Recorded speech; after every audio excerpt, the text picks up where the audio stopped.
This program features live coverage of an African safari and may include animal kills and carcasses. Viewer discretion is advised. Oh, big welcome to the Sunset Safari and especially to West University Elementary, Helen Thompson School as well as Merklin Elementary, who will be joining us for the first 45 minutes of the school drive. That is an impala, but he is not very happy today. My name is Taylor, and on camera with me today is Senzo, and we are looking forward to having you all join us on this live safari. So all you have to do to chat to us, you just got to ask your teachers questions, and I look forward to answering them. Let's see if we can get another view of this impala. Now, he's on his own. Maybe some of you are thinking to yourselves, that's a bit strange. Isn't it a bit dangerous for that animal to be out here on its own? And yes, it is. It's very dangerous, because I know that there were some cheetah around here too, the fastest cat in Africa. But I don't know where they are. But this impala, better keep an eye out for them, because it's a very, very windy day today out here in South Africa. So we are in an area called the Sabi Sand, which is in the northeastern corner of South Africa, and it's a big wilderness area that's open to the Kruger National Park. So there are lots and lots of impala out there, but this impala is holding his ground at the moment. He doesn't want to move around or go too far away from this area, because this is where he has a territory. So a territory is basically like his home. So he likes it here because there's nice grass for him to eat. There's lots of trees that will provide some shelter if it's raining or if it's very windy. And there's lots of watering holes nearby. And all the lady impalas, all the girl impalas, they'll love this area because it's got good grass, it's got good water sources, and then it's got the shelter. So he's going to wait for them to come to him. And while he is on his own, he better be very careful. And you can see he's been a little bit nervous, moving right out into the open, making sure that he can see everything, because those cheetah could be laying here in the long grass. So we're going to be trying to find some of the cats today. Whoa, that was a hornbill that flew past that impala. Well, I'm sure we're going to see some hornbills today. At some point, they're everywhere. They're the Zazu, you know, from The Lion King, Mr. Zazu, the blue bird. But out here, in real life, they're not actually blue at all. Some of them have got yellow beaks and some of them have got red beaks. We'll see which one we find, though. Maybe he's going to go and try and find some water now. He looks like he's heading down in the direction of one of the dams. Maybe that's where his girls are. Maybe we should also go down there and see what we can find. I think we might find some more animals. Now, it isn't just me taking you on the safari. There's 2 more other guides that you still need to meet, and the next one is Ralph. Now, good afternoon, everybody, and welcome to the school groups, guys and girls. Very exciting this afternoon. My name is Ralph Kirsten, and on the camera I've got Davy with me. How's it, Davy? Now, why I was saying it's very exciting is because we know that there's lions nearby, and I'm out on foot with my game scout and with my cameraman. We're going to walk very slowly into the wind, and we're going to try and see if we can catch up with a nice big pride of lions. I hear that there's some babies with them, and so we're going to have a look and see. But we need to be very careful because we don't want to disturb them. It's nice and hot today, so they'll maybe be lying up in the shade, and so we'll just have to go slowly, and I'll be using my binoculars to look underneath the trees and find them underneath there. But we're going to take their tracks first, which we're just going to find up a little bit further, and then we're going to keep on going through this grass like this, slowly as we go, and we're going to keep on looking for all of that. Now, please don't forget to send us your questions through your teacher. Ask what you would like to see and all the questions that you might have, because we'd love to answer your questions, and you can join us as we slowly get through into where these lions were this morning. Now, you can also tell us the kind of big animals that you might see in America and where you come from. I'm sure there's lots of bears and maybe some wolves. And I wonder if you guys would be able to do what we do here in Africa, taking game parts and trying to get close to those animals on foot. But I'm sure you need somebody qualified that could take you there, an expert scout like we are. We spent many years here in the bush training to do these kinds of things.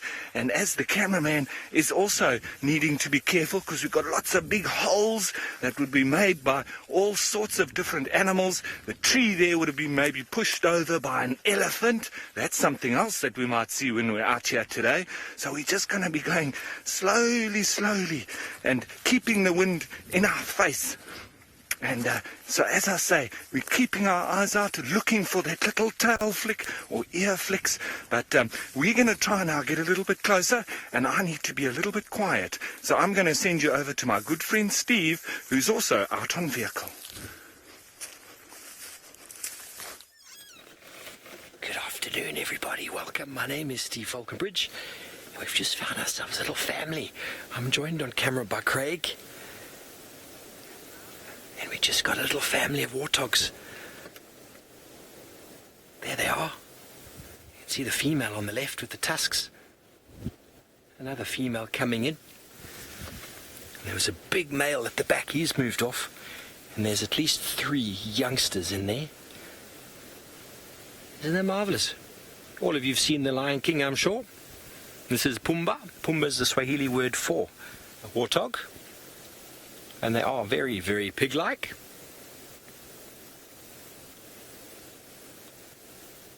And very relaxed. Even though it's windy, as Taylor was talking about the wind does affect animals' movements because you can't really hear what's going on. So they rely a lot. See how quickly they jumped there? Quickly got spooked. There's one on the right there. Look at that mohawk. Isn't that marvelous? What a hairstyle.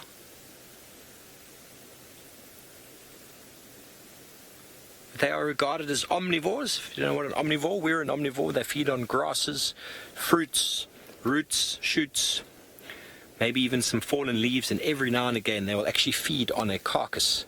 They come across the bones or some meat of an animal, they might actually feed on it, just to add some extra nourishment. But marvellous to see Pumbaa's first in the afternoon. We didn't see too much on our way down, but we're headed down towards a favourite watering hole of ours called Cheetah, and we're going to see if we can find some elephants that side. I think that would be marvellous. Jump on board. Make sure you have got your sun hat on. Binoculars are a very good addition, and any sun cream you might need, because the sun out here, if you're not used to it, can be quite harsh. Don't forget, though, to send your questions through. This is very interactive. Let your teacher know what you'd like to talk about, and hopefully we can answer your questions. So it was a marvellous evening last night. Full moon. When the full moon is out, it's very, very bright. Hello, Elijah. You want to know why the warthogs have horns on the noses? They're not actually horns. They're called tusks. They are actually basically growth of their teeth. And the purpose of that is to fight. The males fight with each other, and also to defend themselves against animals such as cheetah, leopard, and even lion. Because the tusks, the warthog does this flicking motion, and those tusks can gorge underneath. And they are very, very useful when it comes to defending themselves. It doesn't always work. We have got a few leopards in the area that are quite specialist at hunting warthogs. But what we notice is they tend to focus on the youngsters that haven't quite developed those dangerous tusks yet. But they are very, very sharp. They're basically enlarged in sizes. So these teeth here, they've grown out. Can you imagine that growing out of your face? You look rather silly, wouldn't you? Call you an orc. Have you watched Warcraft? Orcs. I quite like Warcraft. If you haven't seen it, it's pretty fun. Lavinia, yes, a warthog is. You want to know if it's like a pig? It is part of the pig family. Exactly how they're related. Ooh, there we go. Here's a track of a lion. You're not going to get it though, Craigo. I don't know if you can get that over my shoulder. Not very clear. There we go, right in the middle of the picture. Look at that. There's just some scuff marks in the ground. We had a few lions moving in last night, and hopefully Ralph is going to be able to find them.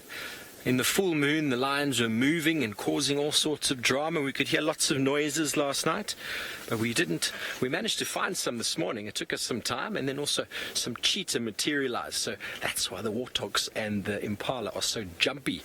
But yes, the warthog is a type of pig. It's not as sort of, not as porky as the pig, not as fat. Well, we're going to carry on towards our watering hole, and who knows what we might find over there. Well, everyone, we are on our way to look for those lions. They're a little bit further away from us than I expected, but we're still going to get nice and close to them. We're on foot, however, so we do need to go nice and slowly because we don't have the safety of the vehicle. So we just need to be a little bit careful. And things that we're looking out for are like this big pile of poo here.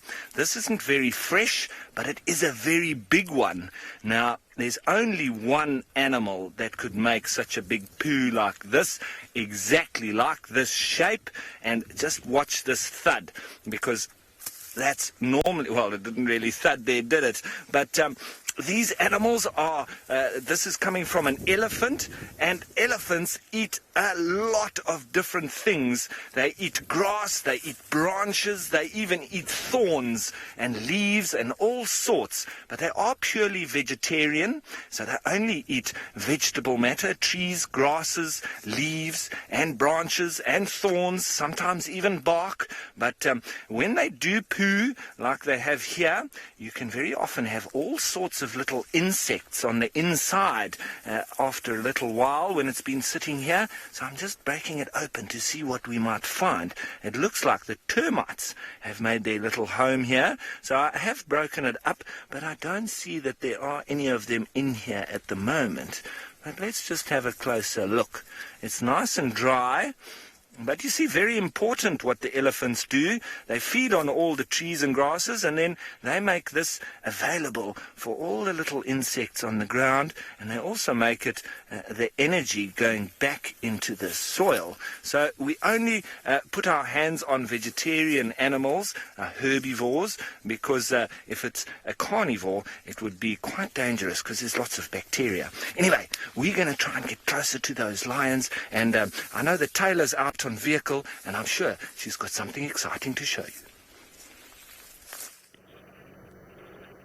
We've got one of the prettiest birds that you can find out here in Africa, and it is called a lilac-breasted roller. But now, this silly bird that was sitting out in the sun has decided it was too hot, and has now decided that a shady perch on the tree is much better. But it makes it difficult for us to see it, though, because I really, really wanted to show you how beautiful its feathers are. It's got so many different colors on it. It's like a rainbow for a bird.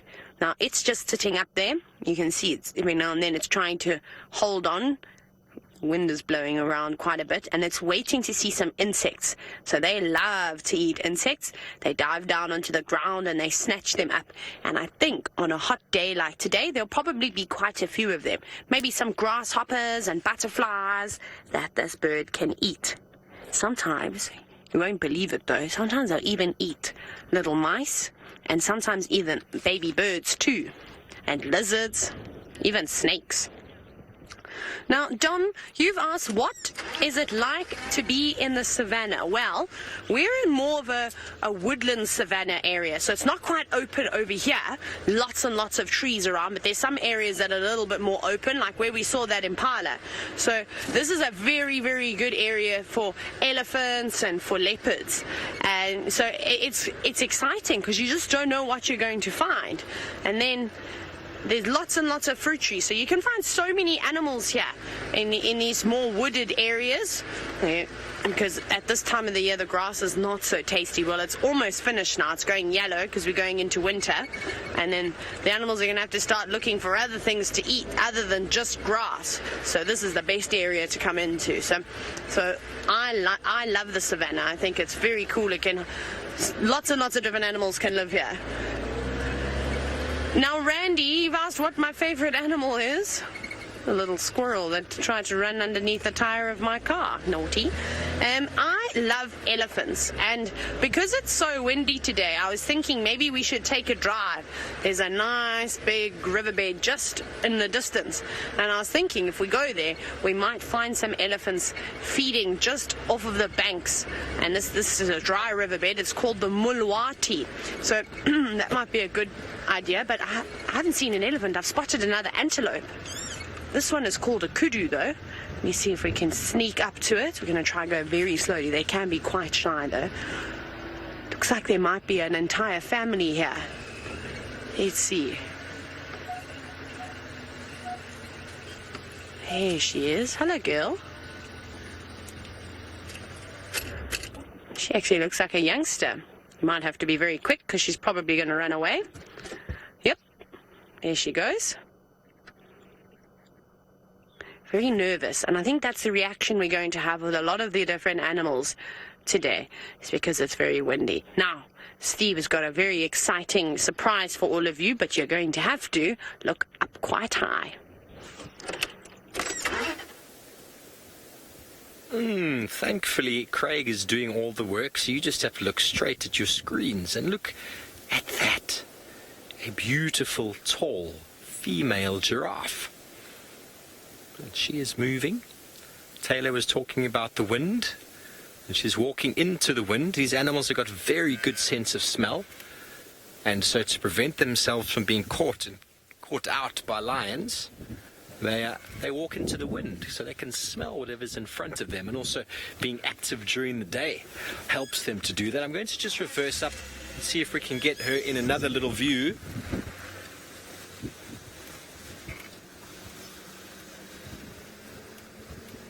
Wow, Emery, you want to know how many animals we're able to find?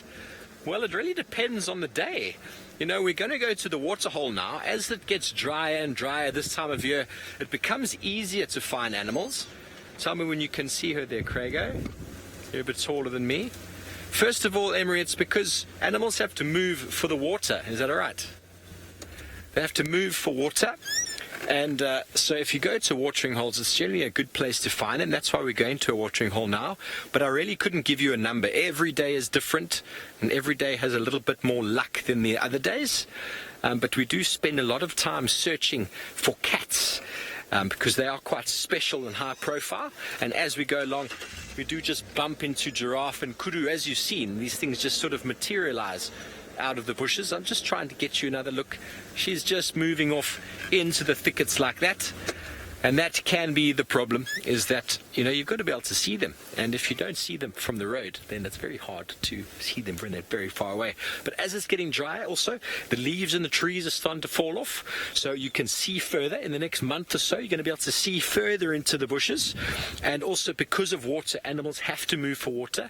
In the wet season, which is past, they get lots and lots of water out in the bush. They don't move to water. So this time of year, they're going to start going towards the water. Well, Rich, you want to know how long a giraffe's neck is? Well, a giraffe can stand, tallest giraffe's about 5.5 meters. So that's about 18 feet. And that's about 6 foot to the shoulder. So the rest of it is neck. So you do the math, that's about 12 feet. Is that right? Somewhere around there. It's a very long neck, isn't it? Very, very long neck. Maybe a little bit less because you got the shoulder and a little bit of the body. Antoine, a very good question. You want to know why a giraffe is so tall. First of all, you saw the kudu just now and the impala. Those animals, they have to feed quite low.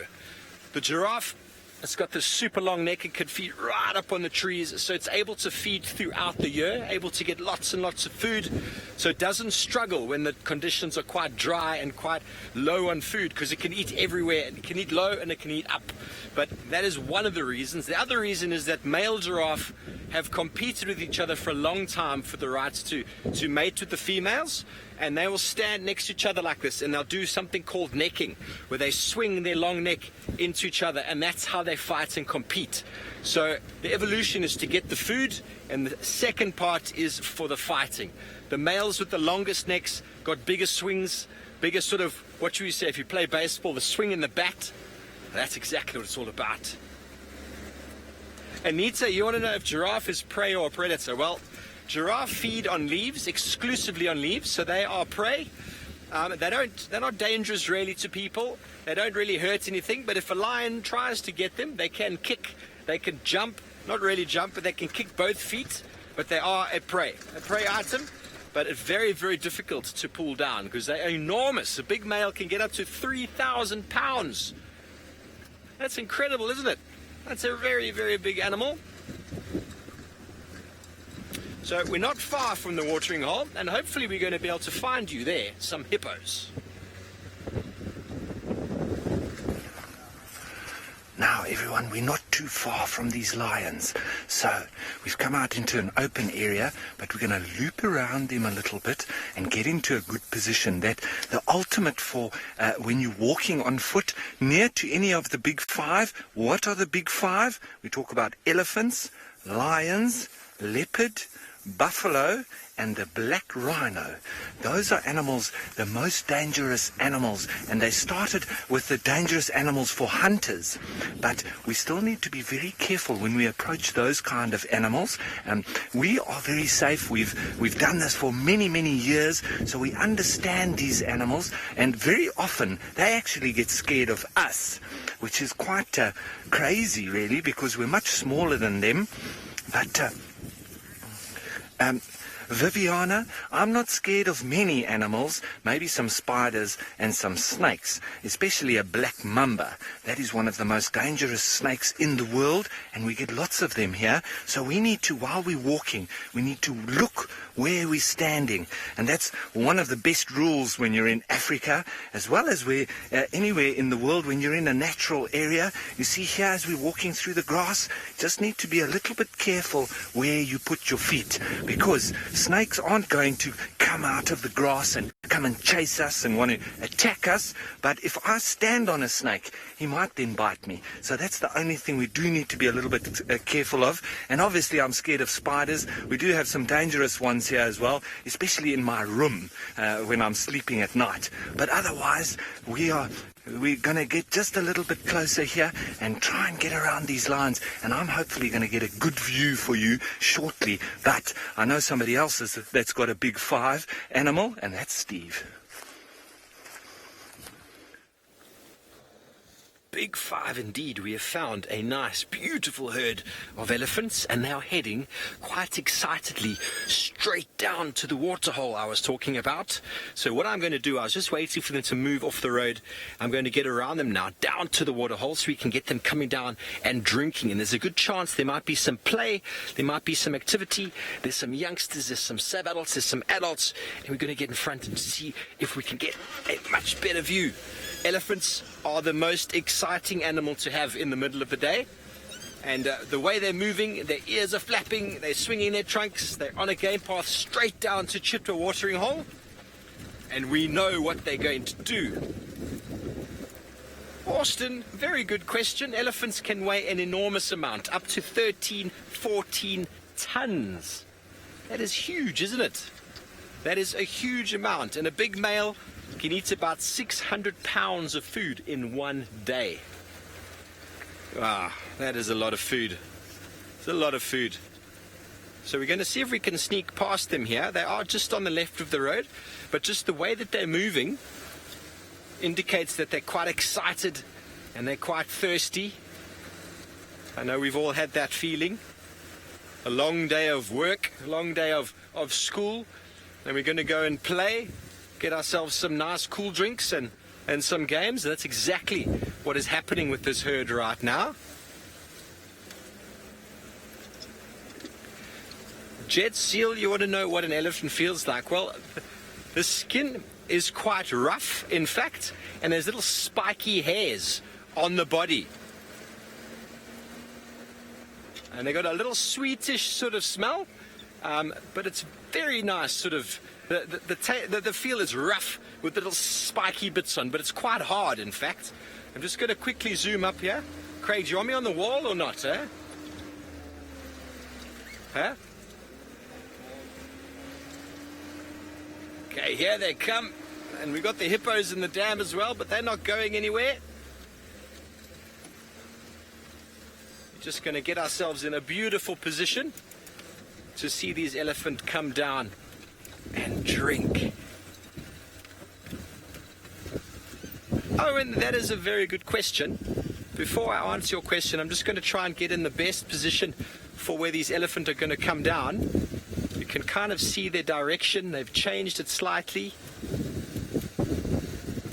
Why are their ears so big? Well, Owen, they use their ears like an air conditioner, and the skin behind the ears is very, very thin. And when they flap their ears together about 30% of their sort of surface area. When they flap their ears, it cools them down. It's a very, very big body, but with the flapping of the ears, it's just like a cooling conditioner, air conditioner. Oh, we get into the shade here, Craigo. That'll work.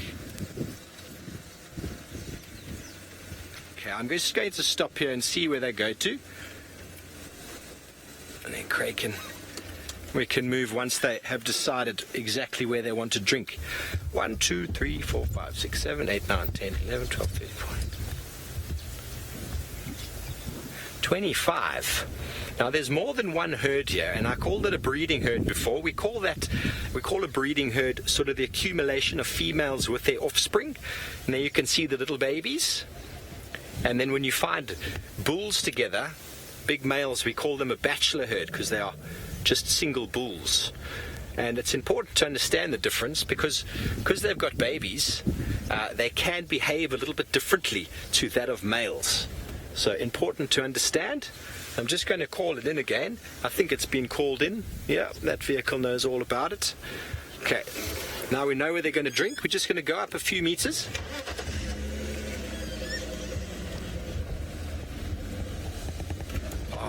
Fabian, I absolutely love elephants. You want to know if I like them? They are an amazing animal. There we go. They're busy drinking. Let's just get in a beautiful position for the light. There we go. Look at that. I absolutely love elephants. They are so clever. There's so much about them that we can relate to. They're naughty, they're cheeky. They figure things out. They exhibit a lot of emotions. A lot of emotions that we as people have. You can see when they've seen a friend they haven't seen in a long time, they have a nice warm embrace and they sort of hug and play with each other. They have amazing communication. And they are enormous as well, but gentle giants. Gentle giants. So this is one of the things why we come down to... Oh, Craigo, look what we've got crawling on the side here. I know we got an elephant in front, but we might lose this guy just now. Can you see him? Here's a monitor lizard, water monitor, which we find often in and around water. They love the water. They like to feed on birds' eggs, crocodiles' eggs. They'll even catch birds themselves.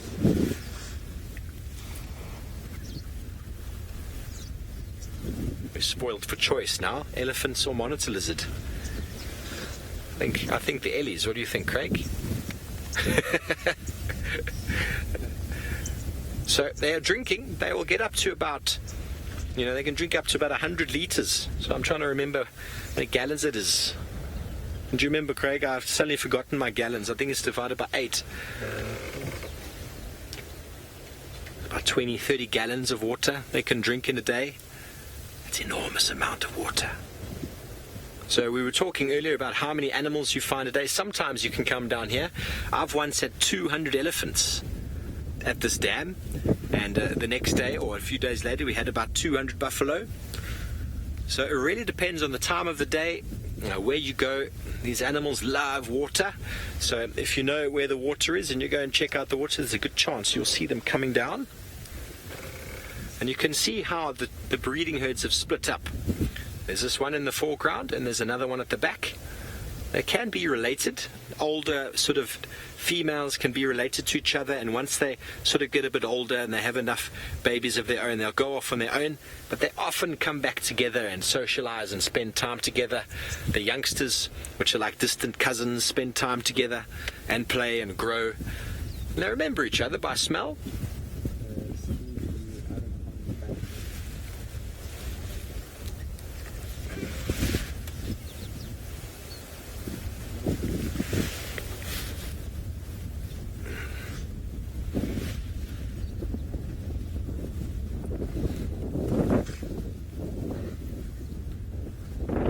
Sorry, Chris, I just got how do elephants. I didn't get the rest of that.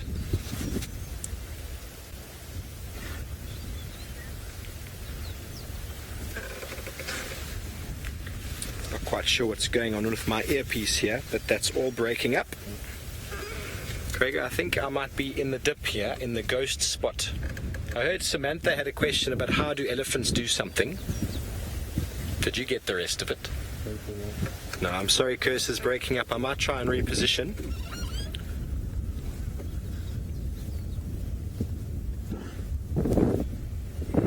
Such a good spot, though.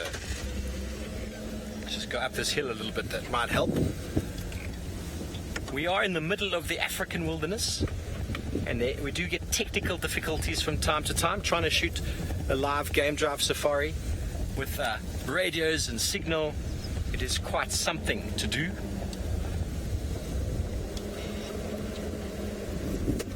See if that's better, Kirst. You were breaking up before.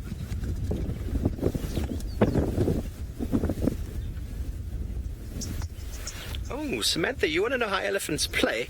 Well, hopefully they're going to do it. They actually will push each other around in the water. They jump on each other. They swim. They splash water, and quite often the youngsters will even run around and chase birds. If that monitor lizard gets too close, they might even chase that. Sometimes they chase large animals such as hippos and impala, anything else that tries to come down to the water. So it is really quite funny, and it's generally the youngsters that do it, and it always looks really, really funny when they do it because they trumpet at the same time. William elephants are by no means a predator. They are an enormous vegetation-eating machine, the biggest vegetarians on land.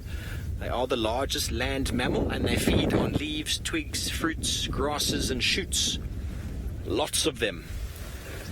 600 pounds worth a day.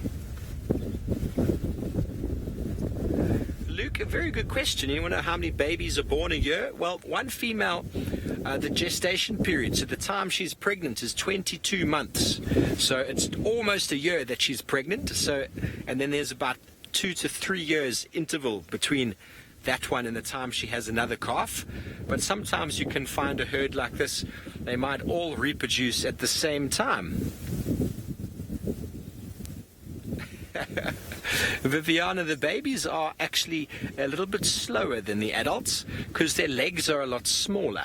Elephants can't actually run. They do this very quick sort of shuffle with their legs. So when the adults move with that shuffle at fast speed, they move at a very, very quick speed, probably about 22 to 23 miles an hour, which is pretty quick for an animal that size. And the youngsters can keep up, but they try very, very hard. They're not as quick. It's purely to do with the length of the legs. So you can see they're having a little bit of a social forum over there.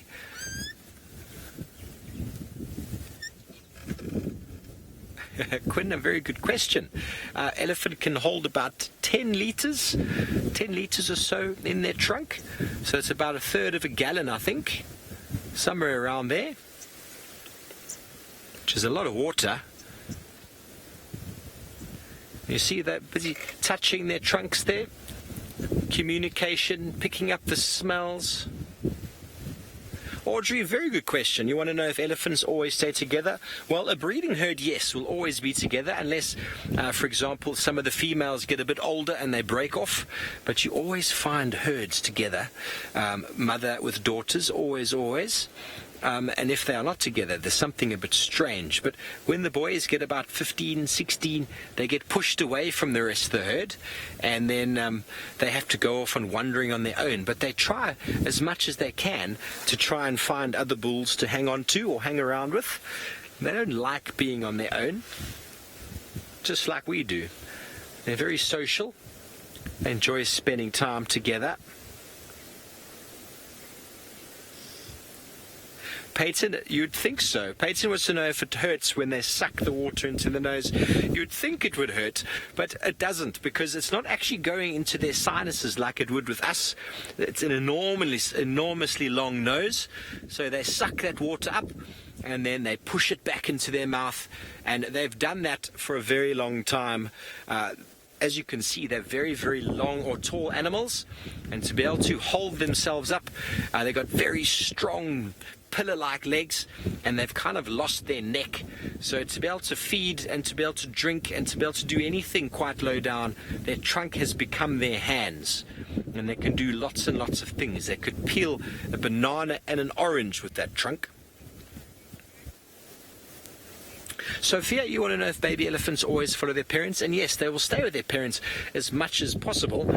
Sometimes they get separated for a few minutes, and then they turn around and they look for mum with an absolute panic on their face. I've had many times youngsters sort of run at us and try to chase us away, and then they look back and mum hasn't come with. She's all relaxed, busy eating the tree, and it turns around and suddenly gets all frightened and runs back to mum. That is quite a common occurrence. We're going to go a little bit closer. I'm going to stay up on the hill a bit and see if we can keep our signal in good comms. We don't want to lose all your wonderful questions coming through. Also want to see exactly what they're doing there.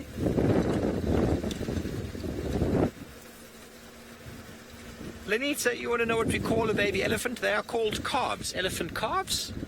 I think there might be another name that I can't remember at the moment. Elephant calves. So we were at the very famous Cheetah watering hole. There's a very nice lodge in the background of the dam there called Cheetah Lodge. And there are some guests standing on the deck there having their tea, watching the elephants, drinking their water.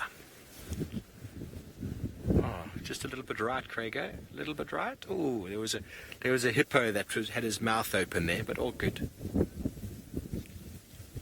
Lizamie, you want to know how the elephants shower themselves? Well, the same way that they drink. They pick the water up in their trunk, and then they throw it over their back. They can spray it either down their mouth or onto their bellies or onto their back, or whatever they want to do. Here you can see that one is busy tasting and testing the water. Here we go. It sucks up a little bit, and then it lifts its head, and then it squirts it down the throat. It's not very hot today from a South African sort of Sabi Sand's point of view, so the elephants are quite cool. But if it was very hot, I would have no doubt you'd see some of them going into the water. You can see where some of them have got wet noses. Adna, they can drink about 20-30 gallons. No, sorry. Yes, 20 to 30 gallons of water a day. It's a lot of water. Maybe closer to 20. I think 30 is maybe a bit much. But bearing in mind, you get big males and you also get small youngsters, so they all have a different degree. You see he's got wet legs there. That's a young male. He was busy pushing that other one. Well, we're not going anywhere, boys and girls, and it seems like Ralph Kirsten has managed to find something very special for you. Now everyone, we're getting close where these lions are, so we're just walking nice and quietly, nice and carefully, because we can see them just up ahead, but they're in the thick bush. So as soon as I can see them nice and clearly, I'm going to show you, and they're just up ahead of us here. We've got the wind coming from the side, so they won't know that we're coming. And that's the best for us. We want to see them, but we don't even want them to know that we're here. If they do know that we're here, that's also all right. We'll just be a little bit careful and just see that they are relaxed with us being here. Now, we're not scared to be here. Normally, lions are actually scared of us, which is quite surprising. But if we were here at night, I would be then a lot more worried. But they're just up ahead here. Just gonna come in and have a look. Nearly here. Just have a look. We've got to be very quiet.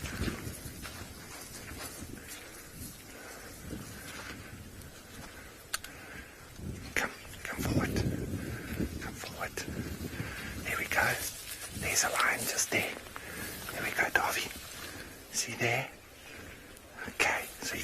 lions are sleeping. Now, Jacob, lions will stay in a pride because it makes sense that they can hunt big animals like buffalo and giraffe.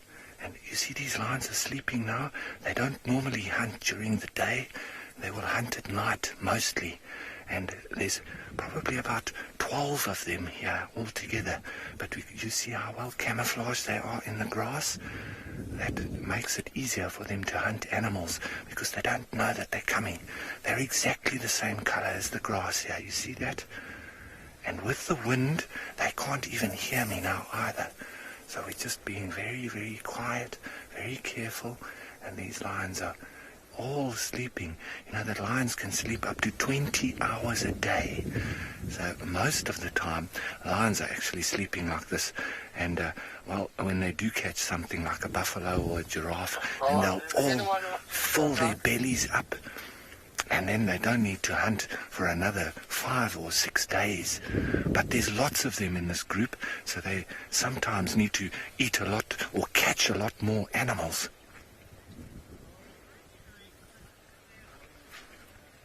Now, Antoine, lions have a lot of fur on their head, especially the males, around their neck, because they fight a lot with each other. So it's a good protection for them to have when they're fighting. But the females don't have that same, we call it a mane. It's only the males that get that big mane. But I think we can see a couple of females lying there and some youngsters. We can't see all of them, but it wouldn't be very safe for us to walk all the way in there and disturb them. So this is one of the best places to be, just on foot, and we're not going to stay here for too long, because remember, we are on foot. We don't have the safety of the vehicle, but at least we've been able to find them, which was exactly what I was trying to do today. Now, I think we're going to retreat and leave these lions to carry on sleeping, and while we're doing that and safely moving out, let's head you on back over to Steve. Well, thank you. I'm glad Ralph has managed to find the lions for you.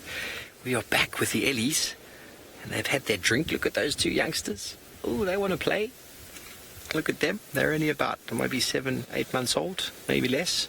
Probably born in January, in fact, so maybe more like 6 months. Aren't they just so cute?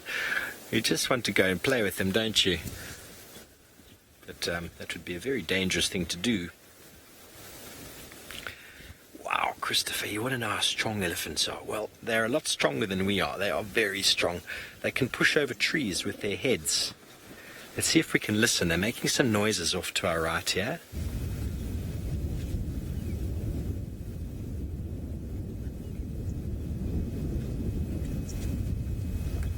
Now they've stopped. The little youngster is playing. You see how it's running away from Mum? It's going to run around. I wonder if you can hear that rumbling. Just happened again. Definitely communicating. Make all sorts of rumbling sounds, trying to figure out what's going on.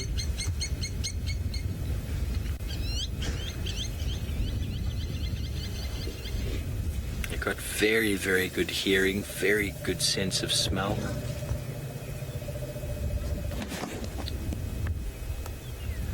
Avery, you want to know how they protect themselves from predators? Well, the big ones are pretty much immune to predation, unless there's enormous pride of lions.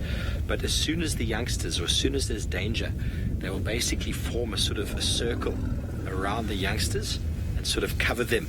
The youngsters will disappear very quickly, and any predator that wants to cause any trouble will have to get through an enormous line of females with very powerful trunks and very, very strong tusks, and they've got no chance. But if they were able to isolate a baby, get it on its own away from the adults, then there could be trouble, but that doesn't generally happen.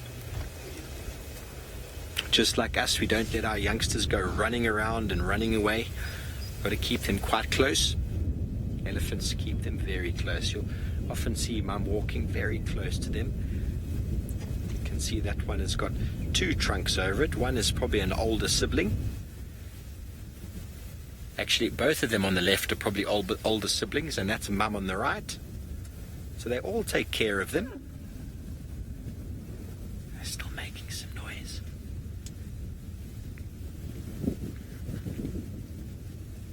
Such special animals.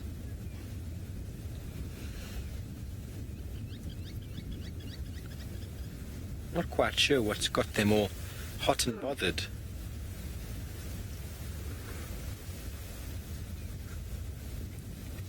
You see how they're all coming together now as a group. See how you can't really see the babies there. All the babies have now disappeared in the middle of the herd. See if you can run in there and grab a baby out. It'd be very difficult to do. And they communicate with each other all the time, so they know exactly when there's danger or trouble.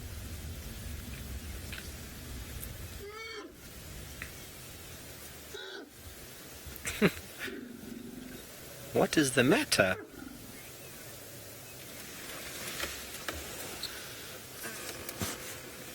Well, thank you to the schools for joining us this afternoon. So marvellous you're able to get on board and we're able to show you elephants and lions. Fantastic. We hope you join us again soon.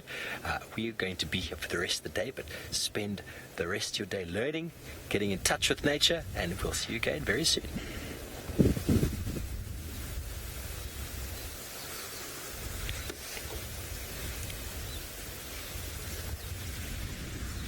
Welcome back, folks. We've got some elephant here, as you know. And there's a few other vehicles that are just coming in, so we're going to just make a little bit of space. I see two vehicles coming in from the left. We're just going to move out for them. How wonderful was that? Don't forget, folks, we are interactive. Send through your questions to #SafariLive or follow us on the YouTube stream. Let us know what you'd like to see this afternoon, and while we do that, let's go over to Taylor. Info, how's it? Hello again, everyone. We're just bumbling about. I thought I'd check a couple of dams to see if we could find a herd of elephants of our own, but I think we just missed them. There were some elephants that went, or they were at Biffleshoek Dam, and the reason why I know this is I can just see all their dung on the ground, and I could see where they were drinking. It looked like a little herd, but I think they walked in this direction because I've got the odd track here and there, but it's hard to say how fresh it really is because of how windy it is, so a lot of sand is blown over all these tracks. Now, for those of you who have just joined us on this live and interactive safari, welcome. You can talk to us. Can you believe it? #SafariLive on Twitter with your questions, or you can also talk to us via the YouTube chat and also Facebook. Many ways to communicate with us. So we will eventually get back towards the lions, but I'm not ready to go and sit with sleepy cats, not yet. So we're going to be looking for other things along the way, and I thought, well, why not try for elephants? So we're going to go along Hippo Pools Road now. I've done Quarry Pan, I've done Biffleshoek Dam. Maybe we'll catch them trying to sneak around this way. Then we'll go all the way down Cheetah Cut Line, and then hopefully we'll find some sort of creature along the way. There are people trying to find the cheetah again, but I actually don't know where they were last seen, and to be honest, they could have moved around a bit too. So we will go back down into that area in a little bit. I was really hoping we were going to get some elephants. Who's that? Is that Esmeralda, the emerald spotted wood dove? I think it may have been. It just flew off though. Maybe we'll get another one. I don't know how good of a day it's going to be for birding. I think they're all going to be blown away with this weather. What was the male version of Esmeralda? I've forgotten. Esmond, the emerald spotted. I've forgotten. We gave made up names. Of course, we're just joking, by the way. Please don't take us seriously if you think we actually name all the animals. We don't. It's just fun to give animals names and have them sort of with alliteration. Hello, Drongo. Oh, hang on, we've got birds for days now. I say that it's going to be hard to look at birds, but this is going to be a beautiful view of a lilac-breasted roller. How stunning is that? This time in the sun, not like the first one that we found. It is beautiful, as Kirst has just said. She's directing, obviously. It's stunning. And it's so quiet out here too. But that's very nice to see. And that's a good perch that it's got there. And then there's Esmeralda in the road.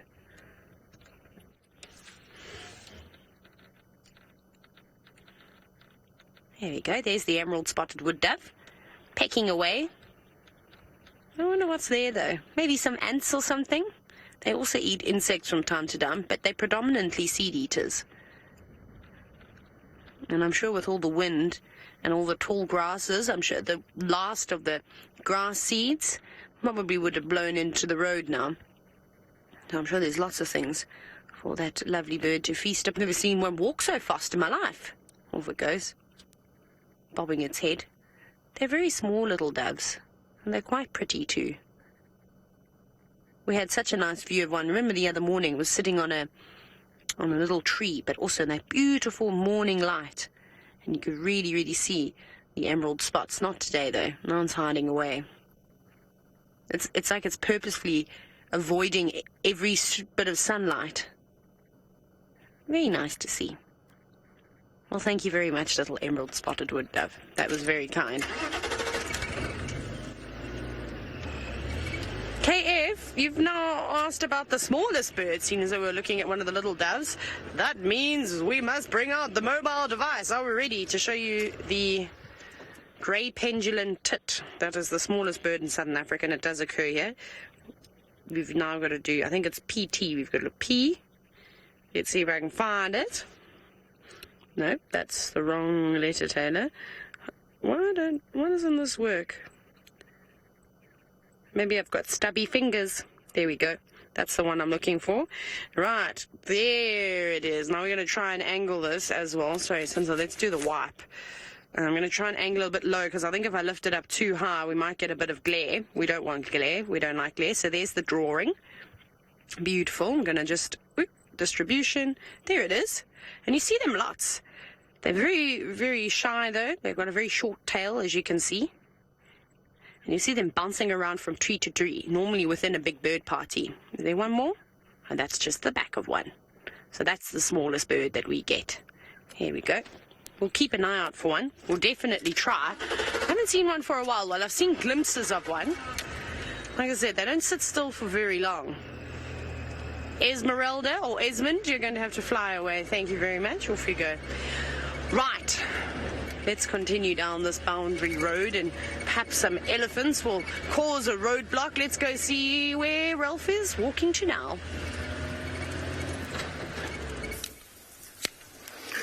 Well, everyone, we were with the lions, and we've just retreated out of there. They're all very flat. It was a perfect sighting. They didn't even know we were there. That's as a result of this very hard wind that's blustering through today. So we've actually left them, and we're on our way to go and pick up where the cheetah were seen earlier this morning. And we're just going to try and pick up their tracks. They're just east of us. Well, they were, but I think they might have moved. Anyway, along the way, I've found this. What tree is this? It's a silver cluster leaf, but it is very hollow. So I'm just having a look on the inside. I don't see anything down the bottom there, but there's another hole here, which I just wanted to poke my head in because it does go deep inside. Now, I'll just try and see if I can spot anything in there, because it is definitely the kind of hole that something might go in. And I can see some spider webs in there, and there's a bit of soil up in here. So there's obviously something been bringing it up. I wonder what it could have been. Something like a squirrel. I'm just wondering, you know, these kind of trees are perfect to always come and have a look inside. And I wonder if these termites you see on the side here, this is all from termites. And obviously a cluster leaf is quite susceptible to termites.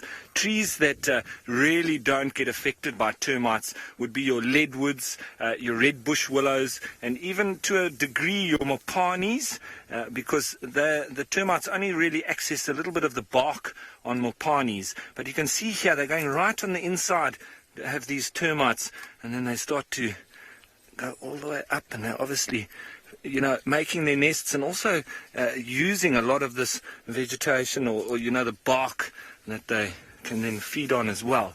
But this is a wonderful silver cluster leaf, this, and I just wanted to see if there was anything hiding. You know, this time of year is quite difficult for arthropods and that kind of stuff, because they're generally quite dormant on this time of year. And I thought that this one, with all these holes and lots of bark, might have been a good spot to find something just lurking.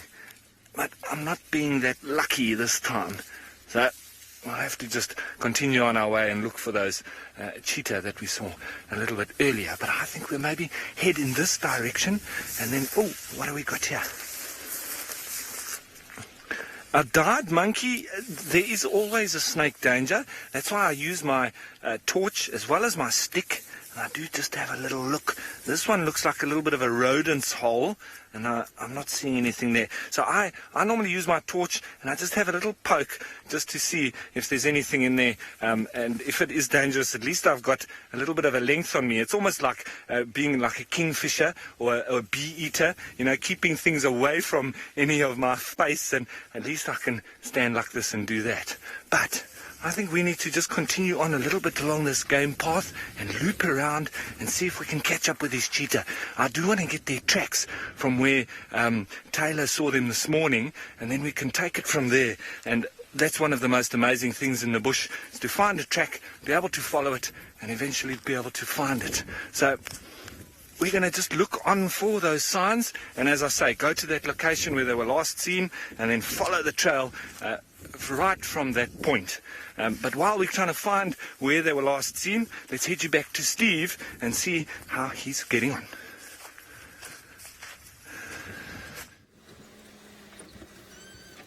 We're doing very well. Crossed into Torchwood for the first time, and it's different. It's different. Can't tell you exactly how different yet. It's a little bit more open in places. We've only been in here for about 3 minutes, but there's a different feel. Always exciting to explore new places, and nice to go out and get lost.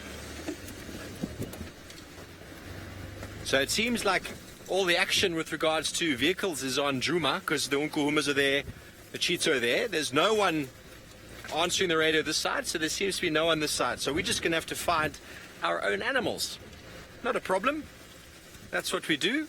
That was a steenbok who just ran across the road. If you saw that lightning-paced little sort of movement.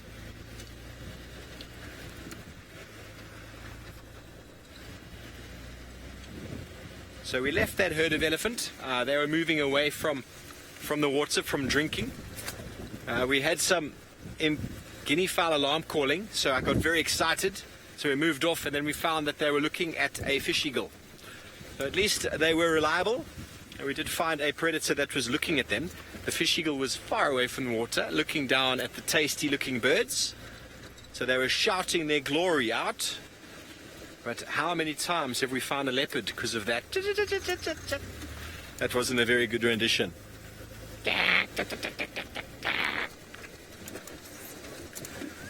Beautiful starling, Krago. Off they go.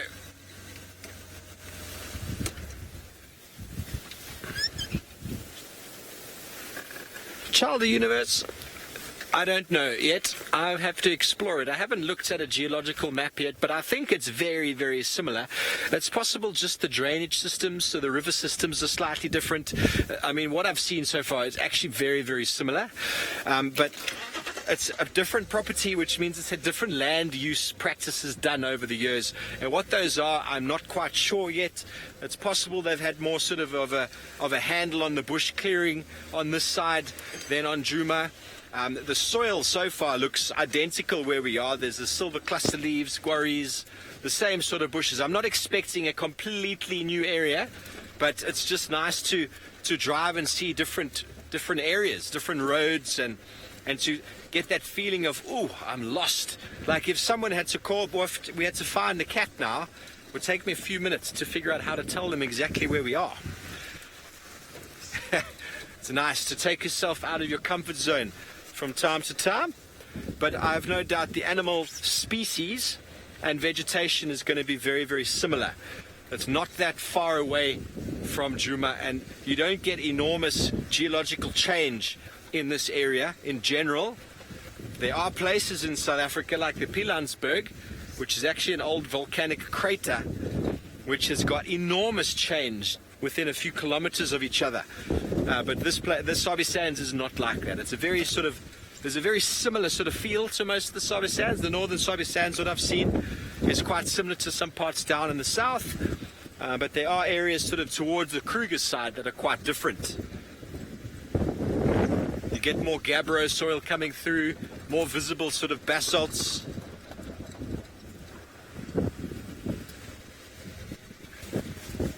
Just nice to be exploring another suburb of the Sabi Sands.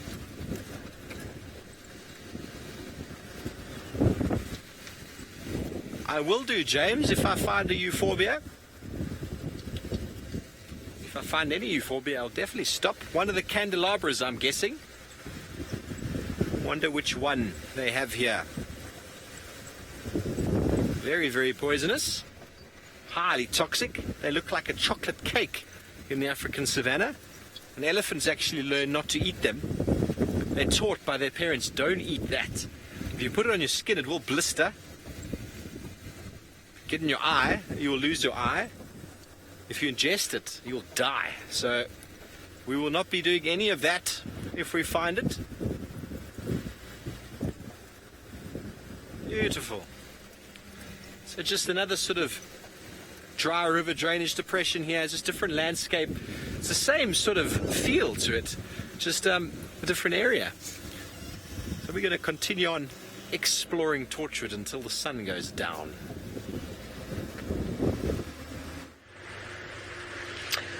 How exciting, Steve. Your first time on Torchwood. I bet you're excited. Well, I'm super happy because I thought we weren't going to see any elephants today, but ta-da! Elephants and 2-pound tiny babe, 3 tiny babies. Oh, they're so cute. Hello. Look how small they are. Now, I bet they're going to get riled up with the wind. Oh, my goodness. Here's our chance, Kirsty.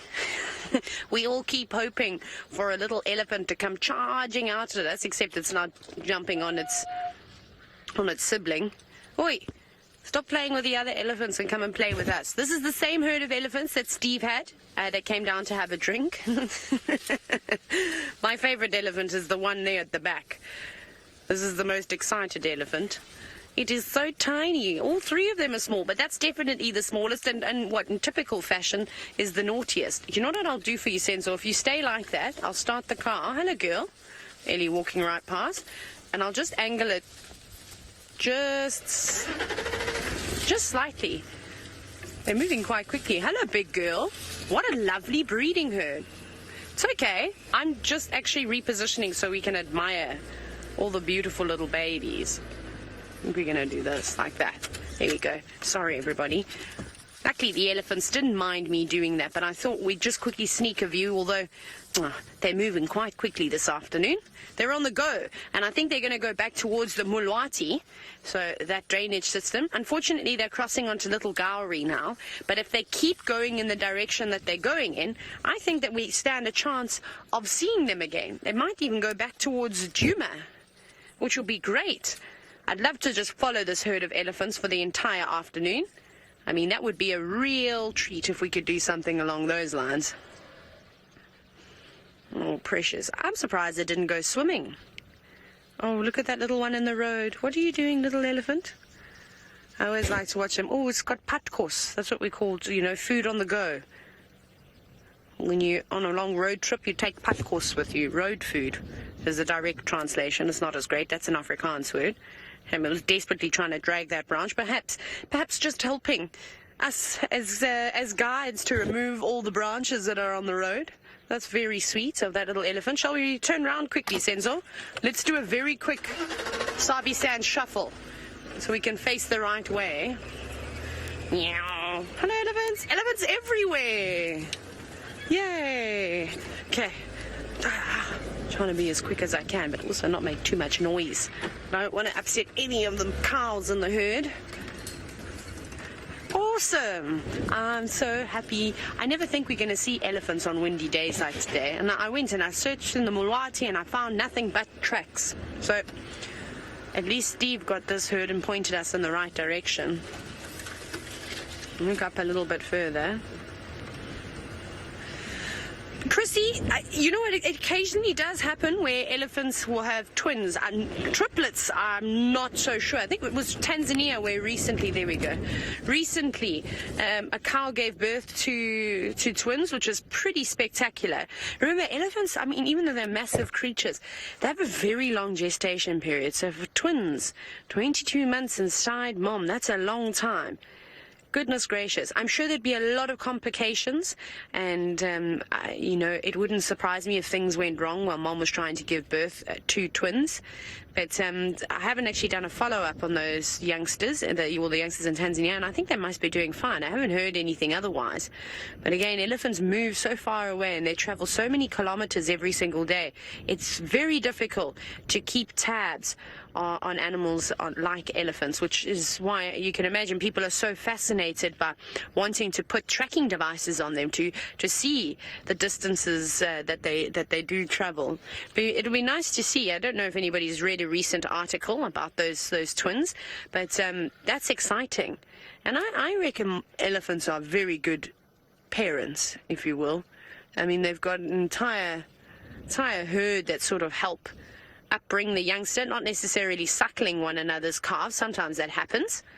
But, you know, if one little elephant trumpets and screams, everybody will run to help it to see what's wrong. So that's always nice. Look at them. They're so cute, so playful in there. And that's, of course, very, very normal behavior.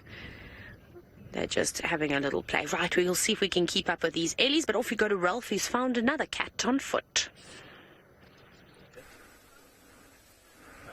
Well, everyone, we managed to follow the trail of the cheetah and we've caught up with them, but we did surprise them, so they're a little bit nervous now, and we're not going to go any closer to them, but you can see them nice and clearly, and there's all three of them. The one did just disappear around the back. I think I can see him now just lying down next to them, so they're all together there. And, well, I can't believe it. This is the third time I found them on foot with the help of a wonderful team here. And it's just absolutely amazing to be so close to these cheetah, especially on foot. And I just really hope that they're going to be making themselves at home here on Djuma. We are not going to go any closer to them. We're calling a vehicle in now, and then we'll probably retreat because they'll be way more comfortable with the vehicle. And I'm just talking with this tone that they can hear. We're not going any closer, but they can still see us and they can hear us, and that's not a bad thing. It's a little bit of habituation too, so I'm of the opinion that, well, if we allow them, or they allow us into their space like this, and we just show them that we don't mean any harm on a regular basis, well, we could spot these cats quite regularly and walk quite close. Now, I must say that we nearly walked right on top of them before they ran off. Now, Karen, you say that you love this cheetah family. Well, as I say, I am absolutely in love with them as well. It's one of the most amazing things to have cheetah around because now we've got a daytime hunter, and it could really make for awesome sightings, especially if they decide to make this their home, which I'm hoping is exactly what they're thinking about. They seem to have come back after having fed here. You know, they got that kudu on the first time that we spotted them, and the second time, that was yesterday with David right next to Gallagher Lodge. That was on an impala. So I'm sure that they're still quite full now, and they wouldn't be particularly hunting, although there are three of them. So you can see we're probably about between 30 and 40 meters away from them. There's a vehicle coming in now, and you'll see how much more relaxed they are with the vehicle there.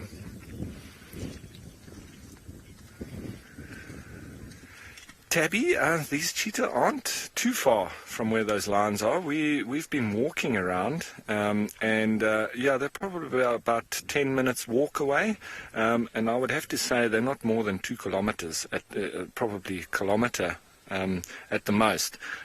So the only thing is the wind is blowing from the cheetah more in the direction of the lions than the other way around. So I'm not sure if these cheetah actually know where the lions are.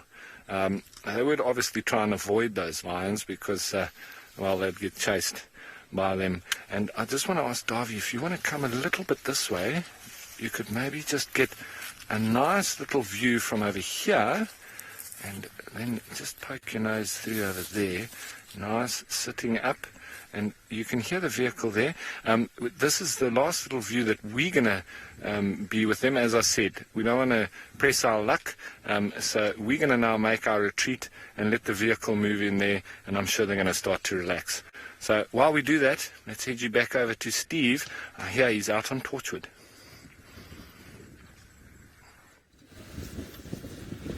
Yes, I am. Look what's in the road. Oh, look what just landed in the road.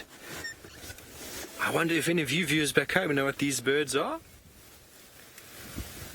They got a call that goes... I haven't seen one in ages. Hashtag Safari Live, or comment on the YouTube stream if you know what bird that is. They walk around in the road. Got a very special thing that they do with their chicks. They're able to collect water in their feathers on their chest, especially the males, and they're able to bring that all the way back to the nest to allow the chicks to drink. They are a seed eater. They're the only bird I know of that's able to actually physically feed their seed-eating bird, that's able to allow their chicks to drink water. I wonder if I've given you enough of a clue there. I actually have not seen one since I've been in the Sabi Sands. Project Alpha, you are just way too good at this, I think. 100% correct. I wonder if anyone else is managing to get it. If you've seen these birds before, they are very pretty. There's the male we're looking at there. The sort of barring on the top, or the double band. Double band on the head. They are very camouflaged. Very, very camouflaged, and they are a very good bird for survival techniques. There we go, there's the female coming to join. Double-banded sand grouse, ladies and gentlemen. And they fly to water in the early afternoon. So if you are stranded and you need water, and you are dying of thirst in the wilderness, follow them in the afternoon, but just hope that when you see them flying, they're not flying the opposite direction. So what the male does is he goes down to the water, and he ruffles his chest feathers, and he accumulates a huge amount of water in there like a sponge, and then he flies all the way back to the nest and the chicks, to where he feeds them the water, and they're able to drink directly off of his chest. Isn't that an interesting sort of characteristic? Or what is that? Not a characteristic. They lay any time in the winter months between April and October.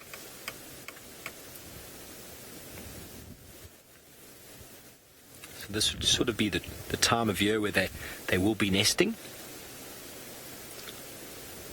with a peak in the Kruger National Park, July to September. So definitely coming up. It's possible that they're still just feeding, building up their condition before the breeding season starts.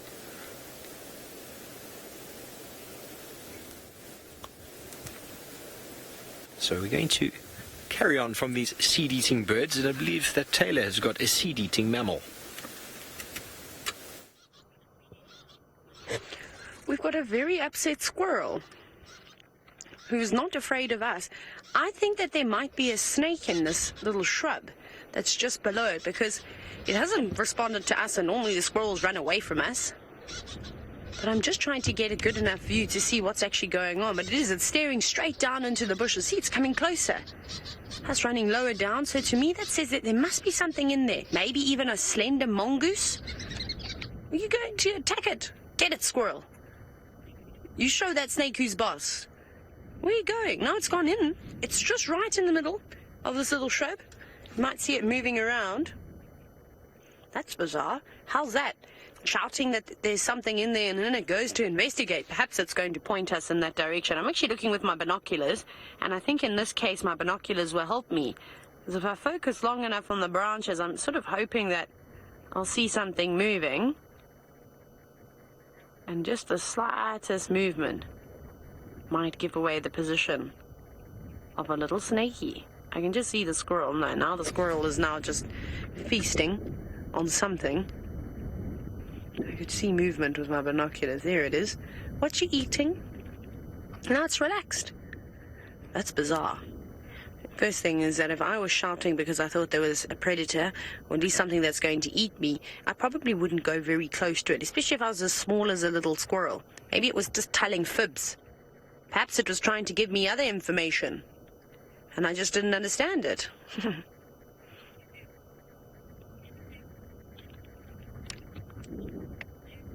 Hello, Zoo Tours, who is a fairly new viewer. Welcome.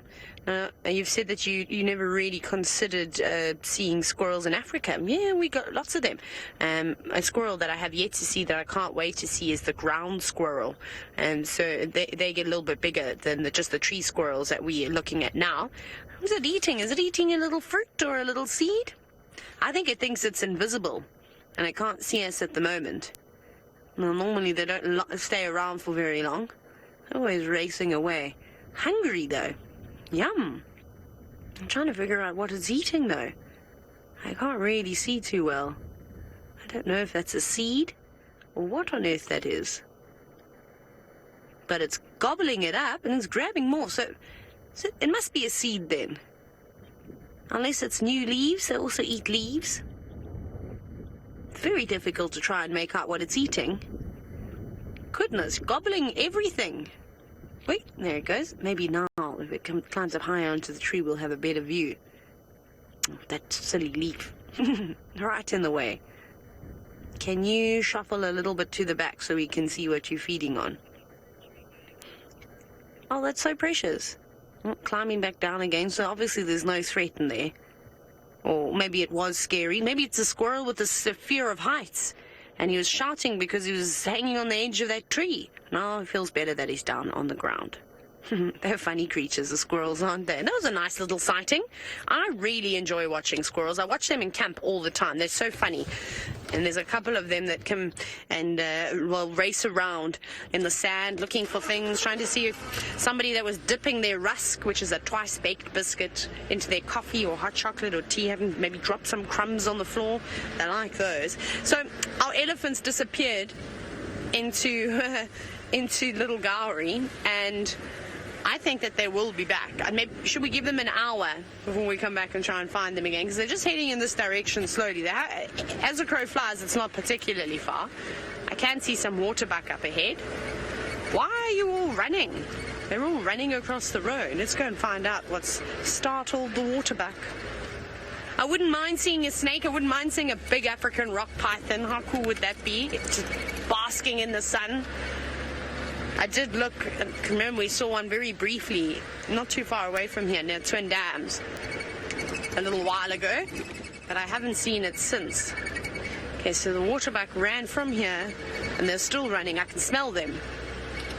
What are you running from? Just running because it's windy? Everything is running because it's windy today. I don't blame them. There they go. We'll have a quick view of them. It's not going to be a particularly nice one, but a small group of them. Now they've stopped.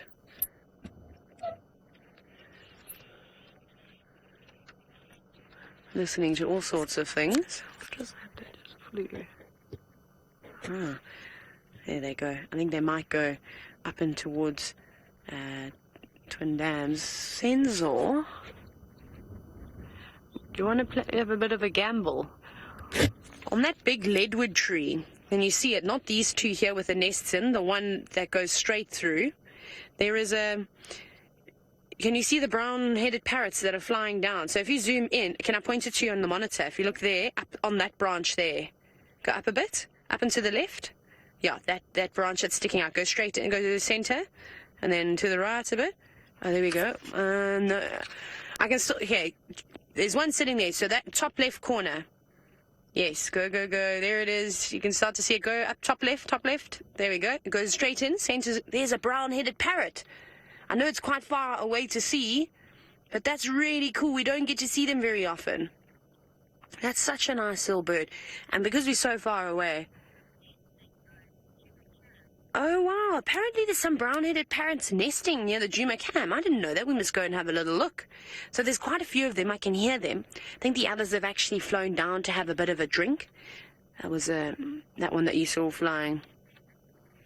Oh, Oh, perfect. Thank you, James Richard. You said apparently it's World Parrot Day. Well, isn't that fitting that we then, show you some brown-headed parrots. They're all very chatty. I wish we could drive in there, because I think it would be quite cool to watch them have a drink of water and out in the open and in the sun. You normally can't get a good view of the brown-headed parrots. That's really, really nice. Awesome.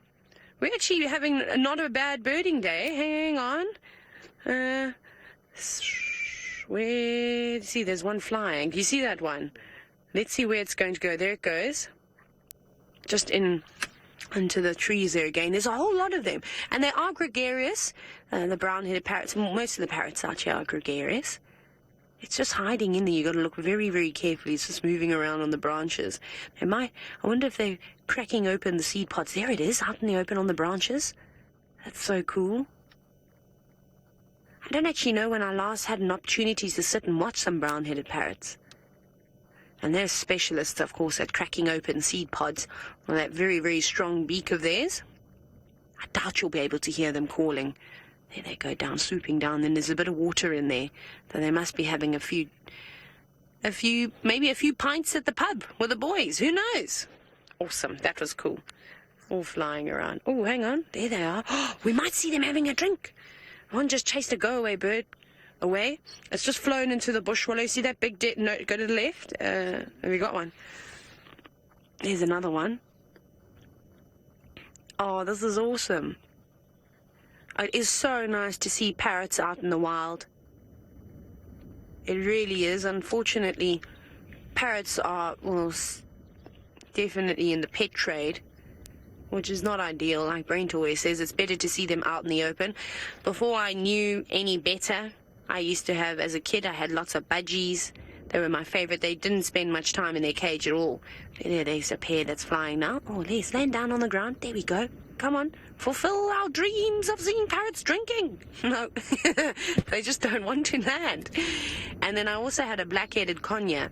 He was in an aviary with lots of other birds, but unfortunately he was picked on by the birds, and they actually savaged him and pulled out all his tail feathers and a lot of his wing feathers, some of his primaries, which was very sad.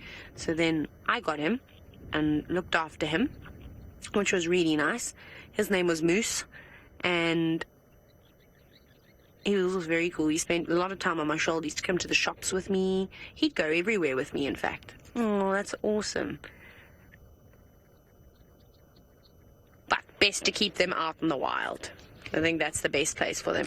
That was a really nice view of brown-headed parrots. I don't know what anybody else thinks. It might have been a little bit far away, but still quite nice. What's that? No, hyenas running around here, obviously early hours of the morning. Okie dokes. I don't know where we're going to go next. I suppose we're going to head to one of the cats. I've obviously just got to check to see if I can get into any of those sightings, because we were at Cheetah, we were very far away, too far away to try and respond to any of those sightings. But sun's lowering down and temperature's starting to cool down a bit.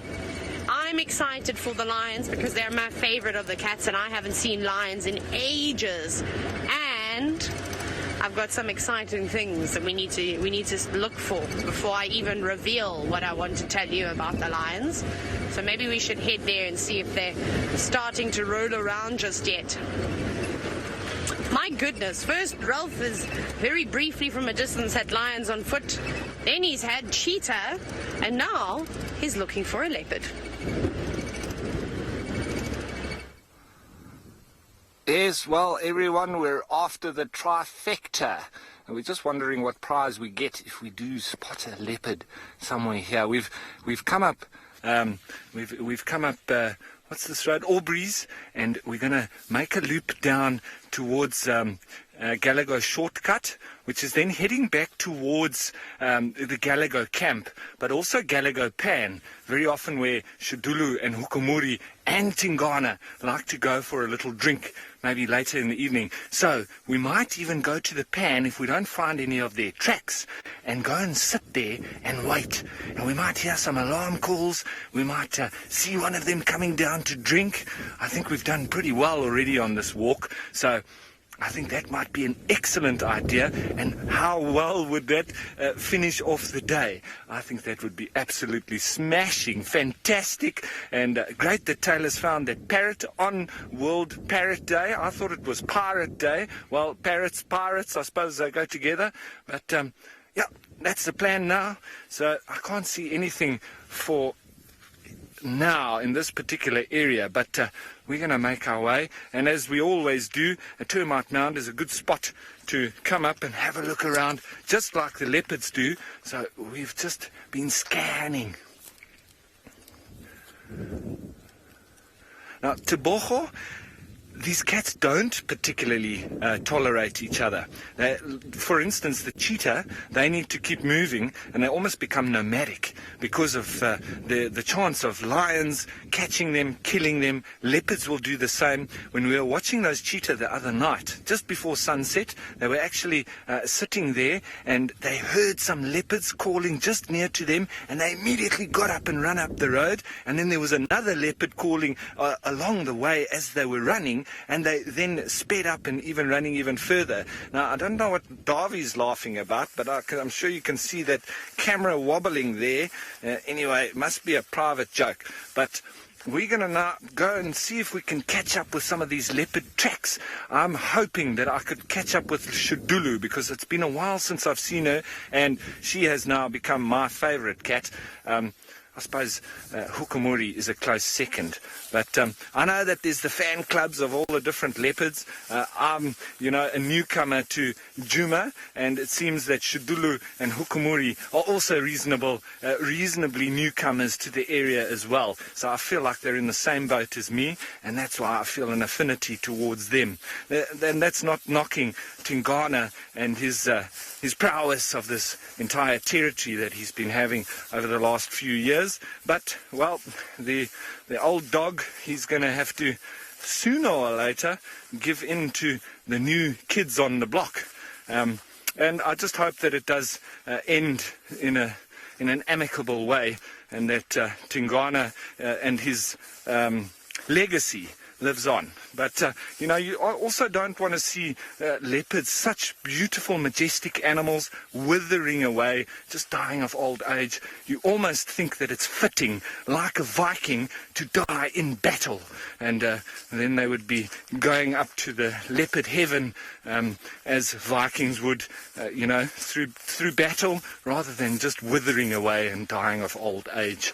So that's what I'm hoping for Tingana. And what a better way for him to go than with somebody like Hukumuri. I think that would just do justice to his legacy. But anyway, for now, we're not seeing any fresh tracks along the road. Seeing a lot of guinea fowl tracks. We haven't heard any alarm calls, so it's pretty quiet for now. Oh, Herbie is telling us to hurry up. Let's see, what is it got up front here? Let's check. They say we should never run in the bush, but, well, sometimes it's called for. What you got, Herbie? Ah, that's cool, man.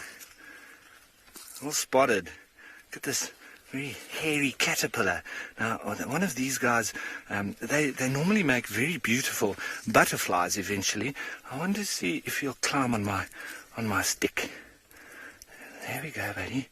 Aha. Now we can have a nice look at him. There we go. Let's put him in the sunlight. There he is. Look at all those hairs.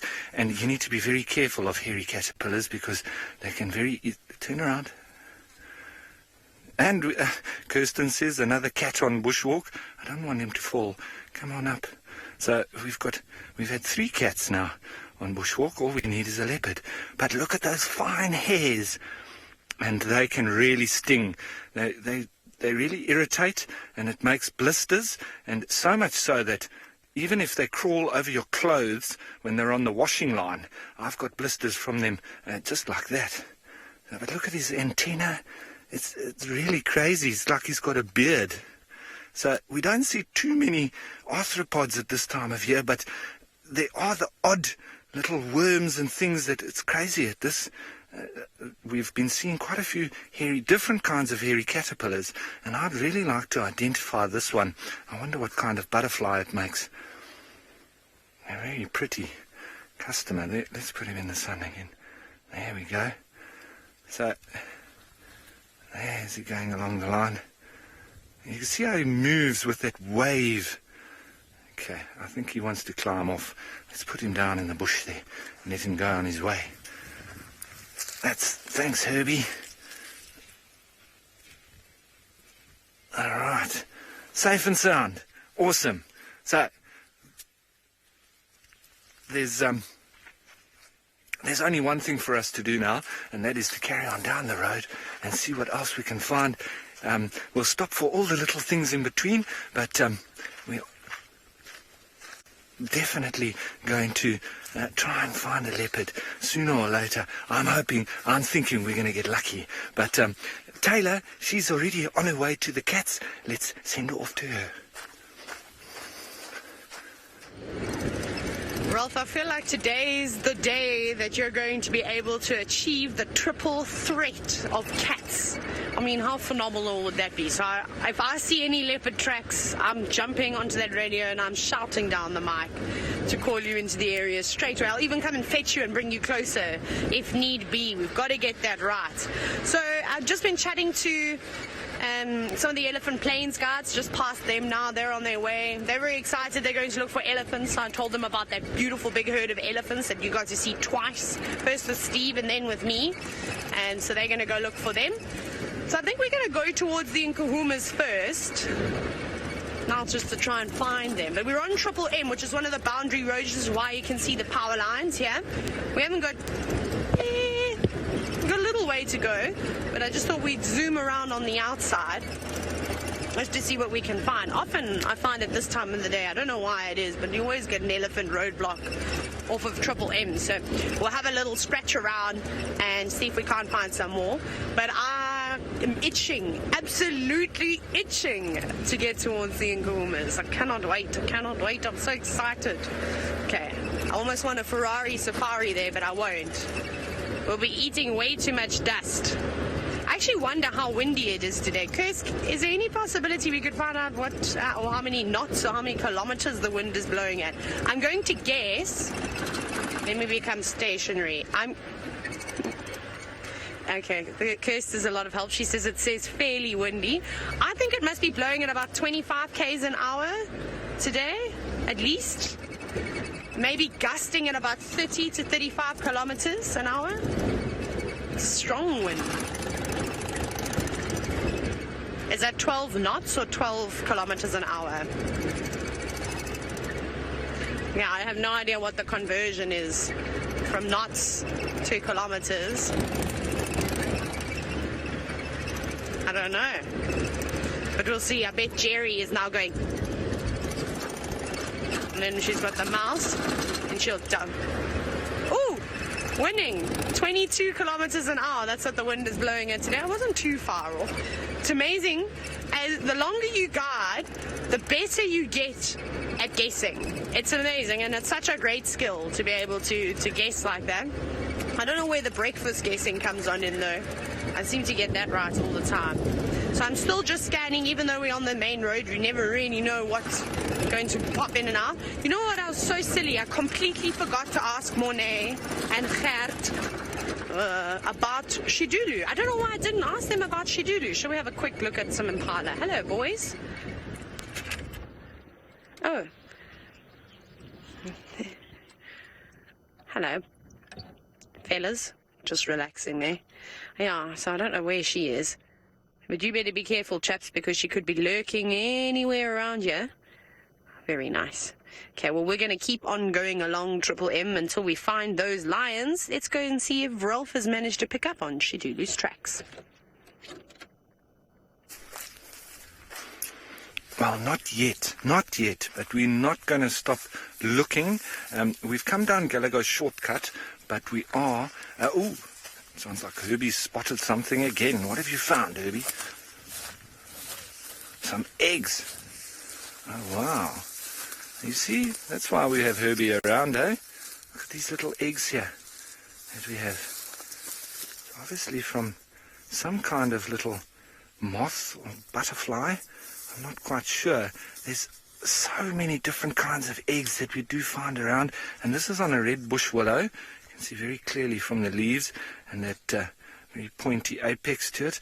But I wonder what little worms are going to come out of that. That's very interesting indeed. It's, you know, that's why, and I'll just put my hand behind it just so you can see. I know it's wobbling a little bit there. There we go. All sorts of tiny little, almost cocoons. And I wonder if they're almost a little bit toxic as well.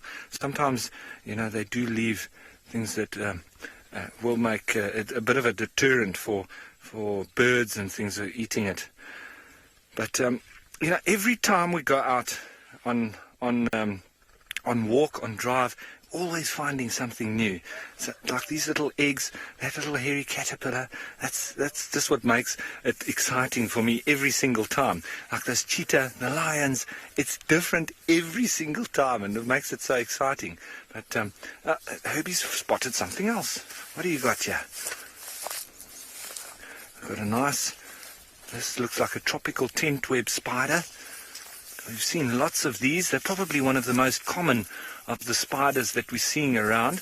And I don't know if you can see in this light, but you've got like this base, and I know that James has explained this many times, but there where those leaves are in the middle is normally where that tent sort of goes up towards. Now this one has obviously been dropped with a few leaves on top of it.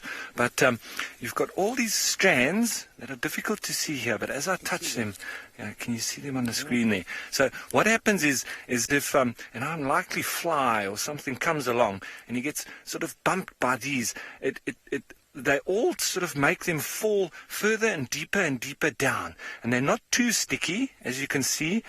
It's not sticking to my stick. So it just literally centralizes the insect that it starts falling down to the middle. And then once it gets down to the bottom, then it's very sticky down there. And you can see some of those spiders now because I've been touching these wires. They are starting to come and look for what the potential prey might be. And obviously once they're down there, once it gets onto that sticky part, that's when they will be attacked. And they'll normally be rolled up in silk and then injected with the venom and externally digested. And then they literally suck up the juices that remain. So it's actually quite a sinister thing to think about. I'd hate to be. It's almost like Lord of the Rings when he gets stabbed and rolled up inside that web. But it's very interesting that the spider can also decide through what kind of proteins it puts into the web that it either makes it sticky or not. And each one of these strands is totally different. So the spider decides that. And like, for instance, the kite spiders, it's very interesting because if you walk into their web and break the web, they'll very quickly start collecting all of that web up and actually ingesting it to keep, because you must imagine how much protein it takes to make all of this silk. And so obviously if it gets broken and they haven't fed, they could literally die. So they ingest all their silk again, and then they'll build it up again. Now, David, these specific spiders, the tropical tent web spiders, they don't make a new web every night, but there are spiders like the bark spider. They will make a web every single evening. So during the day, they just rest up on the bark of a tree, and during the night, as it starts going towards sunset, then they build those webs again. But these spiders, these are permanent webs, and they make it inside a bush. So it's not that conspicuous inside like on a game path or things like that. A bark spider, however, makes his web in a very sort of open spot and available for moths and things to fly in. These little spiders, they're not after big prey like that, moths. So they might be after tiny little moths, but more so little midges, maybe even flies, and even like the little mopani bees, and so obviously a lot smaller prey. And what they also exhibit is something called negative geotaxis, where they actually hang upside down, which is incredible. And they spend most of their life actually hanging like that. And these These guys are araneomorphs, which is web-dwelling spiders, and the less primitive of the two groups of spiders. The other one, obviously, like the baboon spiders, family of the tarantula, your sack spiders, and violin spiders. They're spiders that run around on the ground and not particularly making a web to catch their prey. They'll actively hunt down their prey, and those are very primitive spiders. But these spiders, if you put them on the ground, they almost struggle. I mean, I've seen many golden orb web spiders get dropped onto the ground, and they almost can hardly even walk because they are so well adapted to be hanging and working on a web. And it's incredible how they start that web. They put out a little line, and it's almost like fishing.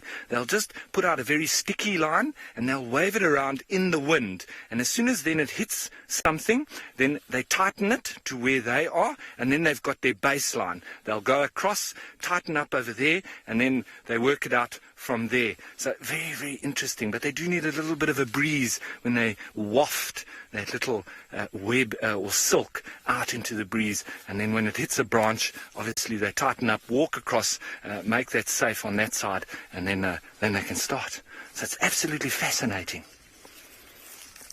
Wow, so let's continue. Let's head towards Galago Pan, and then we're going to sit there. That sun's starting to go down a little bit, so we're going to go and sit there at Galago Pan and see if we can listen out and hear any alarm calls. I'm thinking we're going to get lucky. But, well, let's head you on over to Steve in the meantime and see if he's got lucky on Torchwood.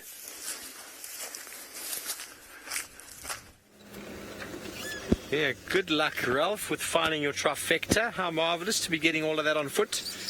Now, we are just meandering around trying to figure out what's going on and where we're going, but it's marvellous afternoon to be out. And what we do notice, if we just pan off to the left, is prominent game path. We've had a few game paths, and they're starting to sort of converge. And what game paths often indicate is the movement towards water.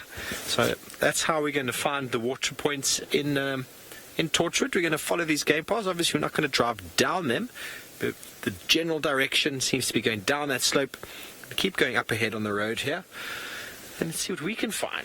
It's beautiful. We had some kudu just before, but we're quite far from Djuma side, so there's certain areas on the side where we're kind of in a bit of a signal shadow. And I think as we go, we're going to be learning and figuring that all out as well.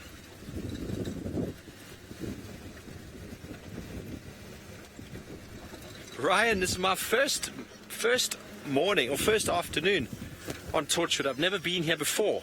I haven't heard anything.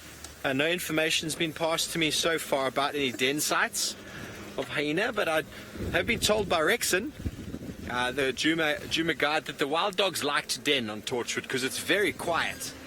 And I've noticed in our little wanderings here, it is a very quiet. The roads are in unbelievable condition because I don't think you get too many people coming in and out.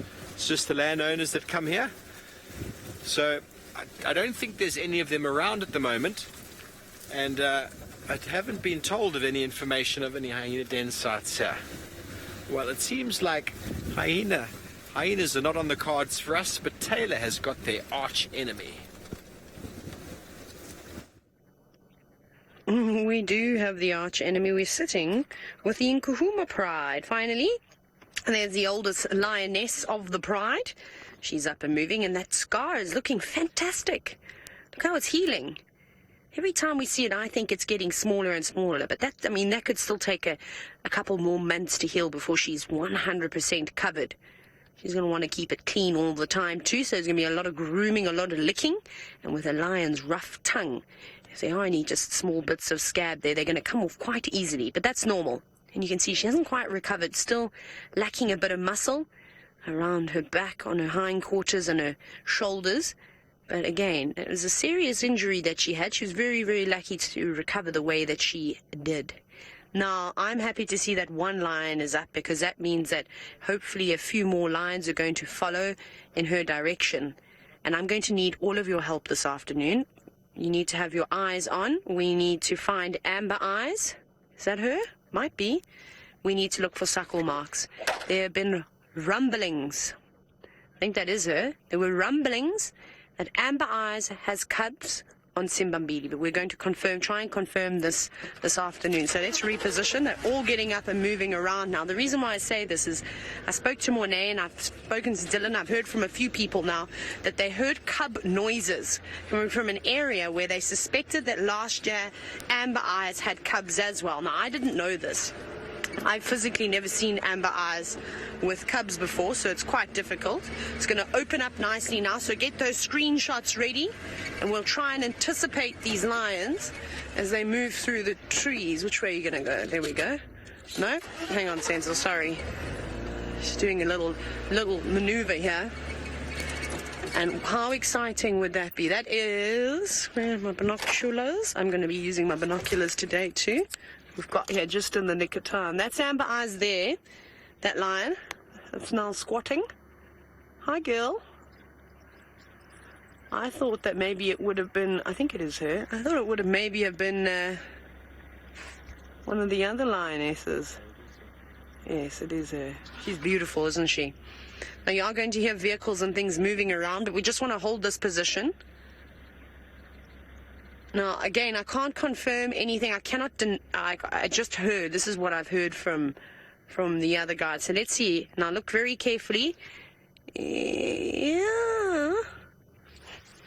Hi, big girl. She's going to walk right in between the cars. Hello, girl. She's walking right past her. Very difficult to see, but that mammary gland does look they do look a bit swollen. You see from this side as she walks past me. Yeah, they do look swollen. They definitely do. So that's very exciting stuff. No one has seen the cubs though. Like I said, they've just heard it. And they said it's the same spot that she apparently had cubs last year, the same drainage system. They've actually ended up closing the sighting, however. Just goes to show you how relaxed the big cats are in Africa. Look at this. Hello, lions. Oh, shall this be the perfect moment for a selfie? I think so. Do you want to all watch me? Shall we take a selfie together? Who wants to be a part of the biggest selfie ever? There we go. That's so funny. You all had to say cheese. I can't believe that I'm sitting right here now. I'm not, obviously, ideally, I should be shuffling the other way. But if I move my feet too much now, I'm going to get myself in a bit of trouble. But one of the young boy. Hello, young man. You're looking very handsome. And I must say, you confuse me often. Do you know that? You confuse me a lot because you've got very big feet for your age. You've got fully grown lion feet, male lion feet. He seems quite chuffed with himself. No? Oh, bless you. Is it my perfume? Maybe they're allergic to humans. The other way around. This is incredible. I'm literally surrounded by lions right now. I don't think I've been surrounded by lions a few times, but we've got them all the way around. Guide monkey, I don't know. Apparently my luck is turning this afternoon. It's turning out to be an amazing drive. Taking all the selfies. I'm such a tourist. I promise you, if you were sitting here in my shoes, though, you'd be doing exactly the same thing. And it doesn't matter how many times I see lions. It doesn't matter how close they come to me. I will never, ever, ever get sort of, well, I suppose, bored of them. It's the most exhilarating feeling, let alone having elephants surround your car, which we've already had this afternoon. But to have this now is just the cherry on top.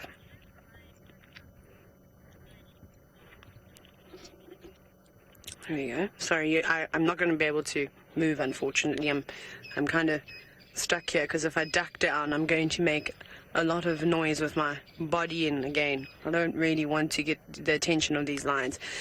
So Mina Moo, yes, the young cubs can of course suckle from any of the lioness, obviously only if they are producing milk. So if 2 or 3 of the lionesses have cubs together, they're very social, the cats, which is one of the reasons why they're so successful. They will suckle each other's young, but they do show preference to their own cubs. So they might get more annoyed and swat the cubs from another mother off and just, make room for her ones to suckle. This is cool. They're not even looking at us. I mean, where in the world Where in the world can you do this? Actually, you can do it in a lot of different places in Africa, but in South Africa, it's the best place, here in the Sabi Sand.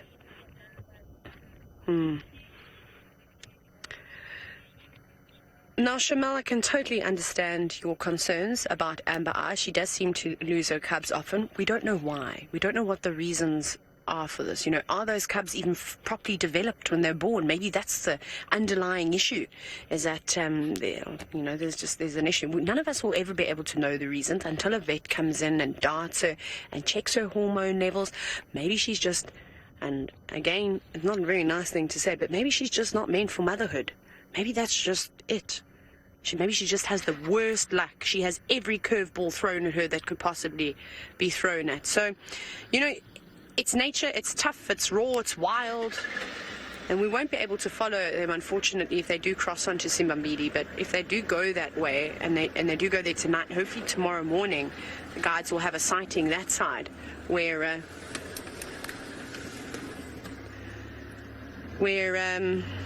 basically, those cats will come out into the open. But I haven't seen the Nkuhumas for quite some time. Hello, boy. Sorry, young fella.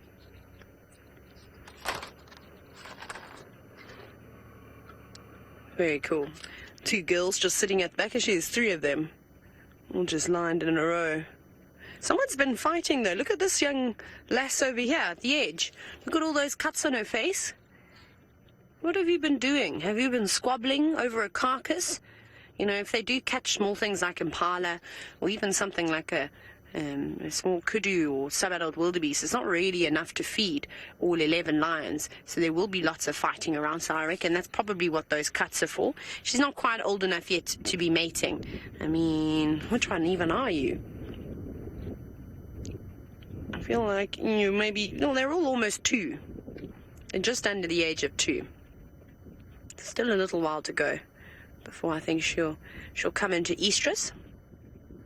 Maybe around 2.5 to 3 years.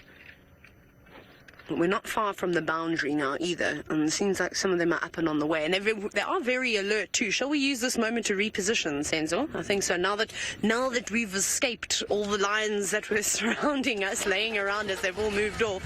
Let's catch up with the bulk of the pride.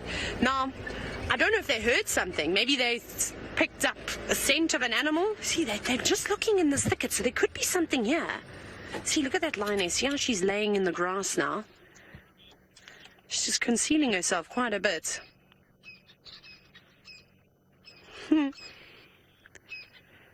Oh, my best friend in the whole wide world, Tesla. Now, you said you've just woken up and you saw that I was sitting with lions. Tesla, that lion was so close it was almost sitting on my lap. Can you believe that there's 2 lions in that grass? Look, there's the one on the left just sticking its head up. I only just saw it now. It's hidden away. And Franklin's giving their last call for the day. So Tesla, I'm always a little bit nervous, but there's 3 lions. They just keep popping out of the grass, and I had no idea that they were even there. So it's good to be a little bit scared, though, Tesla. I think when you lose your fear for the animals, that's when you can run into all kinds of problems. So we must try and be careful when we're around you. And even though they're so relaxed that those lions got up and came to us and sat right down next to me, and remember, I have no door next to me. That's why I said I don't want to shuffle my feet too much. And you can carry on talking normally. That's okay.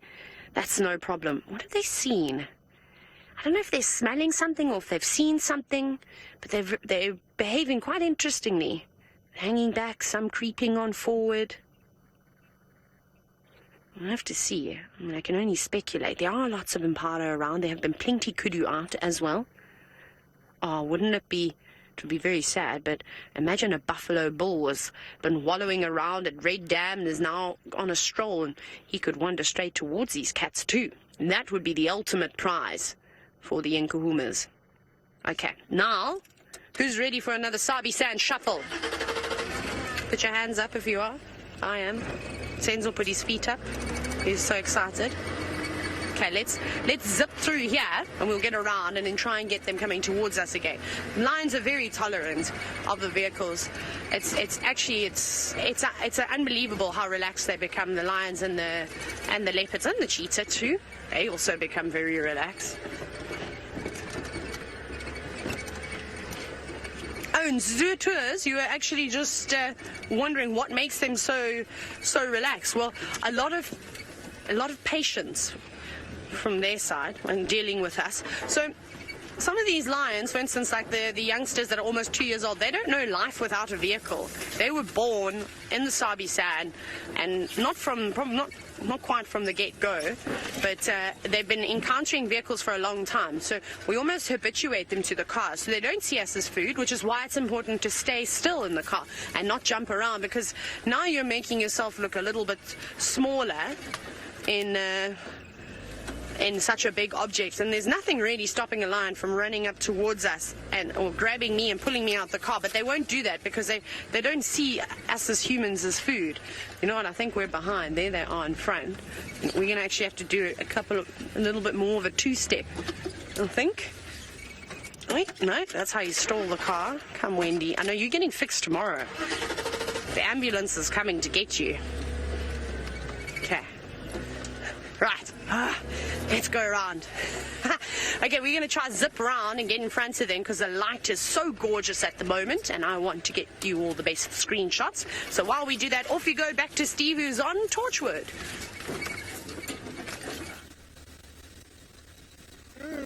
We are, and we found the wolf, ladies and gentlemen. I'm going to guess that it's called Torchwood watering hole, but then I don't know. Here it is. Some beautiful granite little heads sitting there. The left of the screen with the blacksmith lapwings. Called Kirst thinks it's leadwood. I will learn it, I promise. But I've found it, and at the back I can see, I think, which is Torchwood Lodge. I'm not going to look at it. I don't think anyone's home at the moment. I still don't want to be peering in the windows.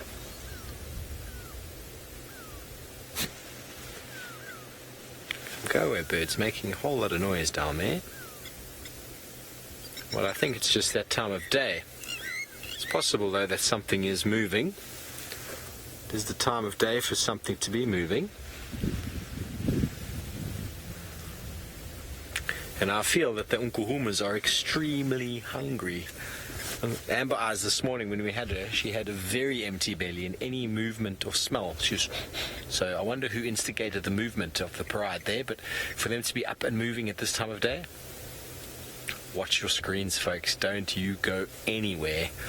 The Unkuhumas might be successful this afternoon before the end of the show. We're going to keep going on in our adventures and our wonders. I've been quite surprised at how quiet it is from an animal point of view. I mean, over here is the first herd of impala that we've seen on Torchwood. We've seen 2 males, and then this one herd of impala. It's a marvelous terrain. There's an enormous amount of open area and lots of grass. Not too much going on. Possible they've all, because of the wind, they're all sheltering in the little gullies. Well, we're going to keep going, and hopefully we're going to find a cat at some stage. But let's go to Ralph, and maybe he's going to get his trifecta.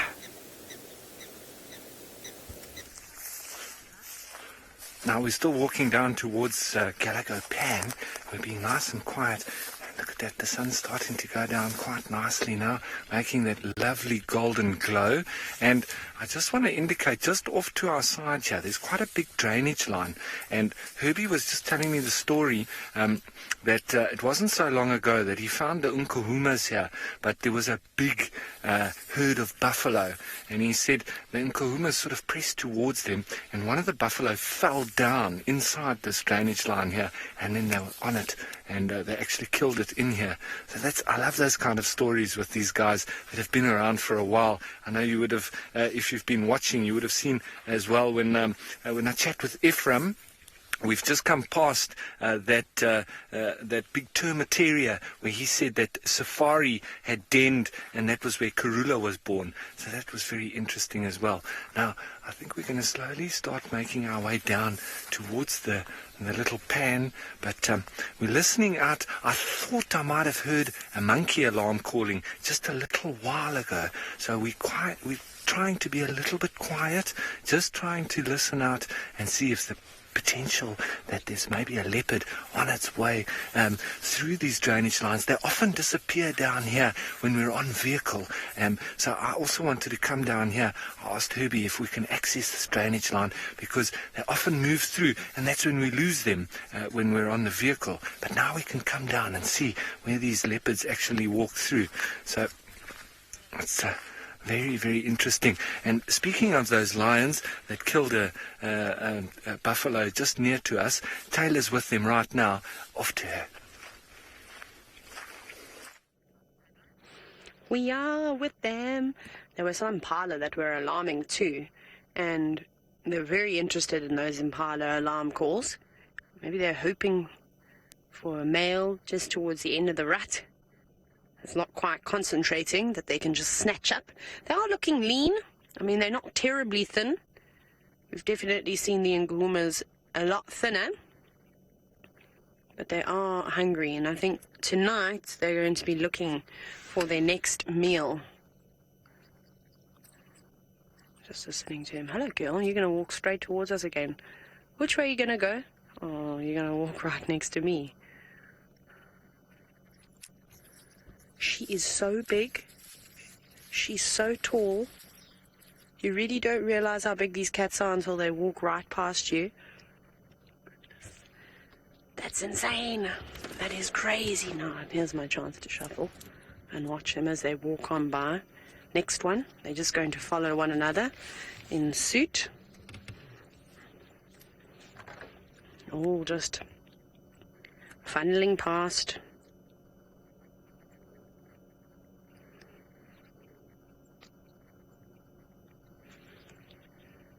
There they are.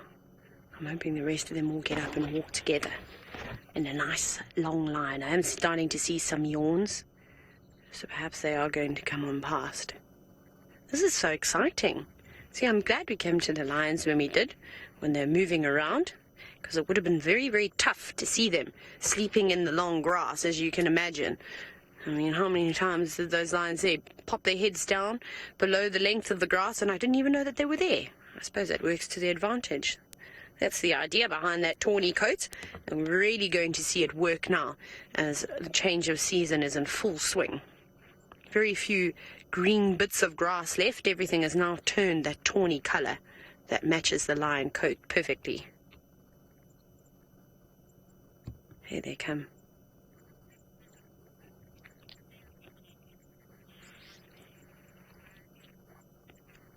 Stevie, I think it depends on when a male leaves. Sometimes they're forced out by other males in the pride. So the bless you, why are you all sneezing so much? Is it the grass seeds as well?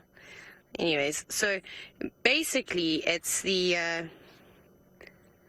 normally it's the males that end up pushing them out, and then the other thing that can also happen is, well, that they just also decide to leave. They get too old. Here they all come. Hello, here come the youngsters. I don't even think you can hear them. Let's see.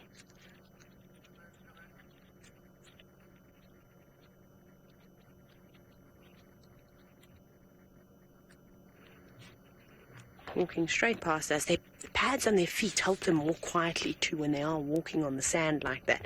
So, I mean, you could just hear that little bit of scratching. So, if there's a couple of males, they're normally of the same age, they'll go together.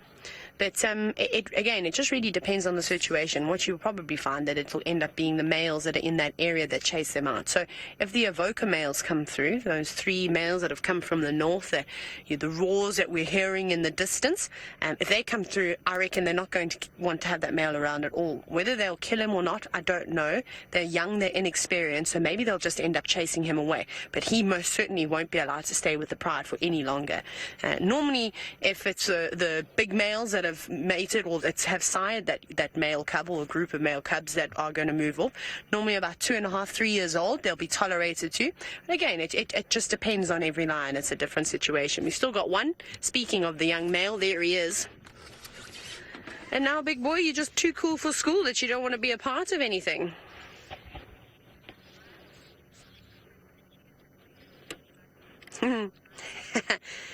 James, Richard, I totally agree with you. With all the luck we've been having with the leopards and lions hunting, I'm hoping that we can get a lion hunt. However, I do have to be a Debbie Downer because we're very, very close to the boundary on Triple M.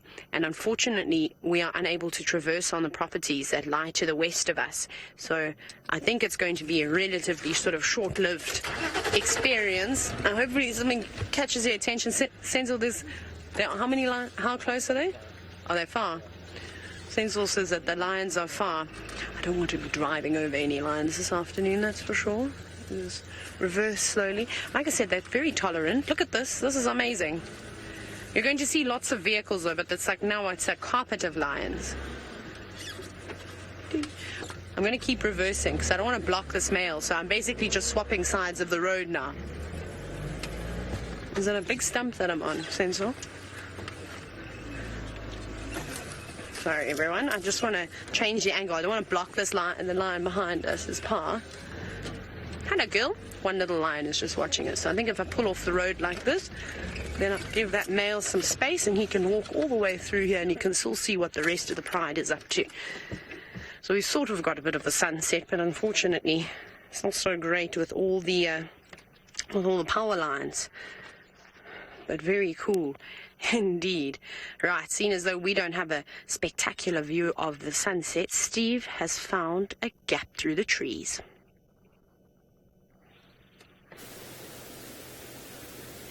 Indeed. Well, I've got to play my part somehow in the afternoon activity. Taylor's with the lions. Ralph has done some epic work finding all the animals this afternoon. We did have some elephants, but spare a moment for the sinking sun. Just going to have a little moment there to ourselves. All of you take your time, take a deep breath.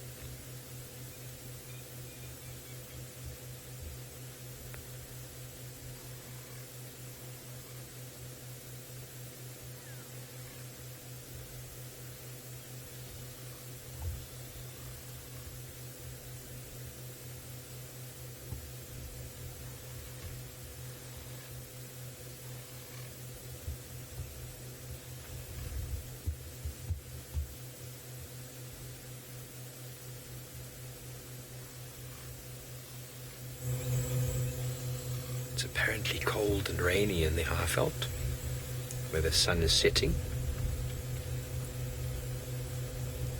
It's lovely down here, but we can feel it. Quite a warm, windy day.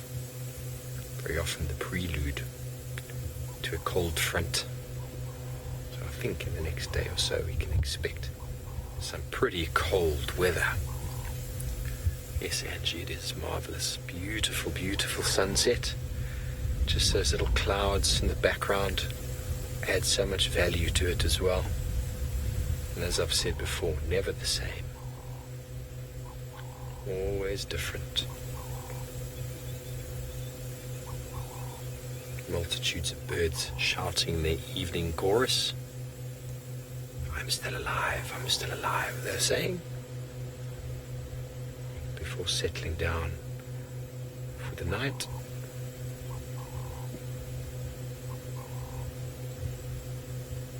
See that bank of cloud there.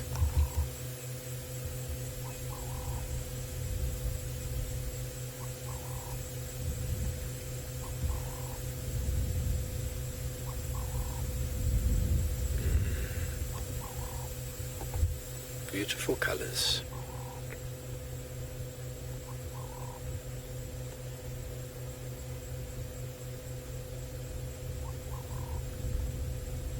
Thanks, Craig. That was very special. I hope you all enjoyed a few moments there of a bit of silence. Sorry for my interruptions. We're going to carry on exploring. As we keep going, let's see how Taylor and her lions, if they're getting hungry or not.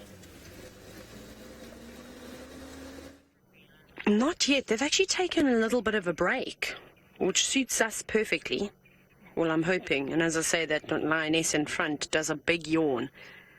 Now, they're maybe only 100 meters from the boundary, and they're looking straight west. Perhaps they're also enjoying the sunset this evening. It did look spectacular. Oh no, Oh, sit down for a little longer, lioness. We want to keep you for as long as we can. Oh, she goes. Okay, well, she's changed direction slightly, not going straight towards the road. I think she's maybe heard something. See that? Nose into the air, twitching those ears. She's listening very carefully. I'm trying to see how many lions are here now. 1, 2, 3, 4, 5, 6, 7, 8, 9. Some of the others must have gone off already. 1, 2, 3, 4, 5, 6, 7, 8, 9. Yeah, I can only count 9 now, so there's 2 that have moved off. Now we know that Amber Eyes and the youngest lioness of the Nkuhuma Pride have formed quite a strong bond with one another. Last year we saw many different occasions where the two of them would split off and actually spend time with one another. So I wonder if they haven't maybe headed off.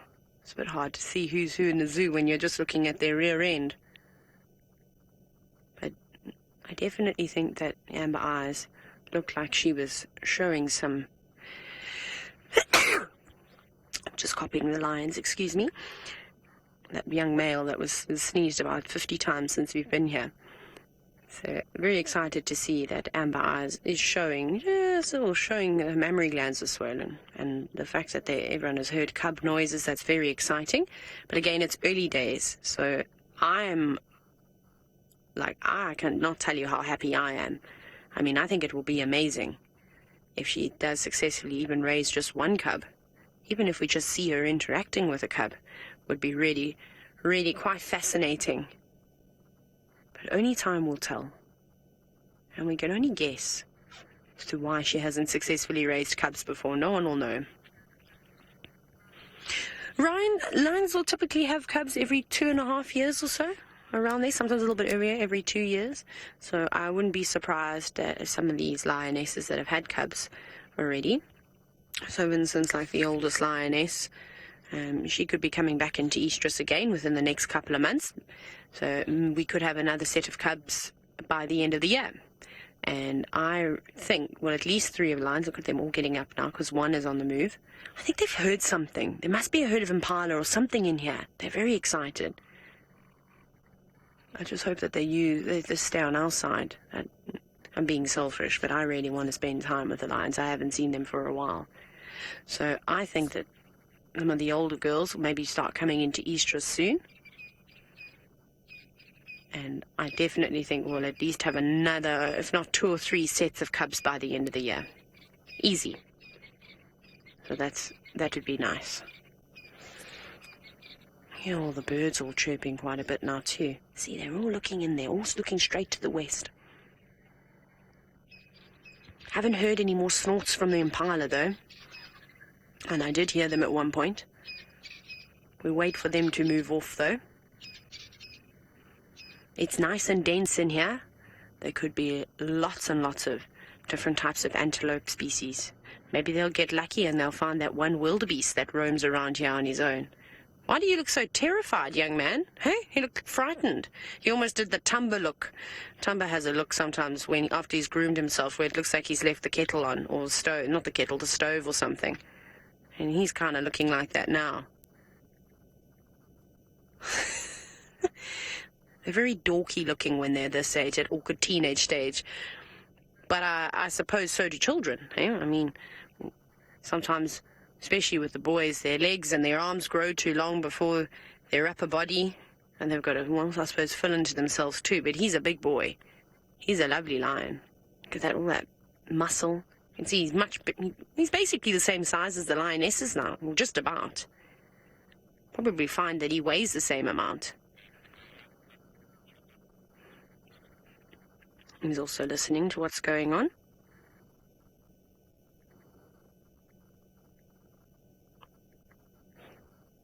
I'd love to hear what these lions are hearing. See, I'm just watching. There's one there. You see, they've turned, Senzo. See this tall tree here? If you go at the base of it, where is it? Yeah, there's a tree in there. If you go at the bottom of it, you can actually see the lions sneaking through. Yeah, they're in there because I can see them. Just moving through at the back. So they've changed the direction. They're going. Oh, there's a kudu barking. That's what they were after. Look, they've been spotted though. Well, they're running in now. See, what could also work in their favor is that kudu, or we don't know how many kudu are there. They could panic. They could start running, so everybody's flanking out now, just in case they do come running in this area. But will they kudu know better and run in the opposite direction? It's good to see some of the youngsters, though, showing some keen interest, the young females. All moving in. And I think they'll be listening for sort of running sounds through the bush. And if that kudu does make a mistake, maybe there'll be a youngster. Like with the cheetah, everybody panics, everybody splits up and runs in all sorts of directions. There's a lot of lions here that could help bring one down, but for now, nothing just yet. I can now hear the gurgling of impala, the snortling. That sounds like it's just in this neighboring property, and now they seem to be heading straight towards those sounds. You can see there they go. So basically where those cars are, that's Rexon, not the tan vehicle, but the other vehicle is Rexon, and he's right on the boundary now. They're probably going to be crossing the road. What I'm not going to do, though, is I'm probably not going to go all the way to the edge of the road, because it's a public road, so there could be lots and lots of vehicles lined up there waiting. I'm not going to put any more pressure on them. If they do decide to turn and come back, though, that's fantastic. That's great news for us. That means then we can come back in. But just while they're on the main road, it's fairly wide, but it's also narrow when you're trying to fit 3 vehicles and everybody's trying to have a view. So I think it's only fair that we share the sighting with everybody. See, now that something else has caught their attention to the left. And when these cats are hungry and are on the hunt, see, they're opportunistic feeders. Where are you running to? One's running into the thicket. Everybody's looking as to why it's run in there. I don't know who ran in there. Oh, it's a scrub hare! It's a scrub hare! They're chasing a scrub hare! I don't know if they caught it. I think that scrub hare saw life flash before its eyes. That must have been a terrifying experience. Gee, it is that time. It's that crepuscular period now where the scrub hare are going to start to get active, and you can just see how desperate these lions are. They'll literally catch anything. Doesn't matter how big, how small, they'll make the most of it. Although one scrub hare is going to be a tiny little meal. Minamu, yes. Lions can indeed survive without a tail. And look at the tailless... Oh, I couldn't even say that. My goodness. Let me try that again. The tailless Salala lioness. Kirsty's laughing at me. I had a bit of a tongue twister there. So, I mean, she's not completely tailless. She got a bit of a stump. So they can do fine. I mean, it's not a problem. I think a cheetah without a tail would... that would definitely inhibit their hunting, because cheetah, of course, use their tails as a rudder, and very, very valuable when they're turning on the point at high speeds. They need it to counterbalance the rest of their body weight. Now, a lion obviously doesn't reach anywhere near the speeds that the cheetah can, and they also don't chase their prey for as long. So I think lions would be fine. So there we go, as I was saying, clearly opportunistic feeders. We literally just witnessed it. Just making the most, trying to get anything that they can get. It's nice, like I said, nice to see those youngsters showing interest. They are learning to fend for themselves now. It's awesome, though. That's very exciting. I couldn't work out what that one little lion went chasing after. Well done, scrub hare, for getting away. They're also really, really quick. I don't think a lot of people thought that a scrub hare could outmaneuver a lion zooming around trees. Hands down, they'll win. They are so, so good at that, and that's what they rely on in terms of getting away from predators. They'll use that sort of dodging mechanism to their benefit. And the scrub hare is really, really good at it. Probably just tucked itself under a thorn tree. I think that would keep the lions at bay. I don't think one lion would dive into a buffalo thorn to get a scrub hare, and probably let it go. Okay, they are moving on. Like I said, I don't think I'm going to go down there. I want to listen to the Game Drive radio just to see how many cars, what's actually going on. I've got a stump. Okay. I'm going to try and figure out what's going on down there. Babblers are singing a beautiful tune, and I wonder if Rolf is singing a song at Gallagher Pan. Well, everyone, we just sitting here, waiting, listening out, seeing if we can hear any alarm calls. And for the minute, it's pretty quiet, except for all the francolins and guinea fowl just doing their normal calls. We've got some of the hornbills also calling, so their last sort of little hurrah before they all go to sleep. And there's the odd pearl-spotted owl that's calling. We're here at Gallagher Pan, so this is one of the most productive waterholes in the area, and it is a stunning setting. Look at this. We often see Hukumuri Tingana coming through, having a drink here, and that sun just setting there in the background. It is beautiful. Unfortunately for now, we're not hearing anything giving away a presence of a leopard, but this is why I do what I do. You know, it's fantastic to find leopards and cheetah and lions and all of that, but just to be in this kind of environment, sitting out here, listening to the birds, and it's just so peaceful. There's no light pollution. It's just absolutely stunning.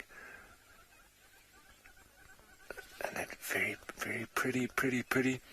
Now, Coast Cider, thanks very much for saying that a very cool bushwalk. Well, I've thoroughly enjoyed it. I think Davy and Herbie have also had fun, especially with finding those cheetah. That's always a special one, as Davy's trying to negotiate his way around this termite mound without falling. There's, as I say, even the night birds have not started too much. The odd little pearl-spotted owlet, but I'm suspecting that the minute we walk away from here, we're going to hear the monkeys going crazy. Luckily, we're nice and close to camp, but it is that time when, once that sun sets, you've got that half an hour, 45 minutes when you need to make your way towards camp or towards your vehicle or the lodge or whatever your safe area, because you saw those lions. They were nice and flat earlier, but they become different animals, different beasts in the dark, as well as hyenas. I'm quite comfortable chasing hyena and lion off during the day, but definitely not during the night. Now, there's another animal that also does very different things at night than it does during the day, and Steve's with one of those.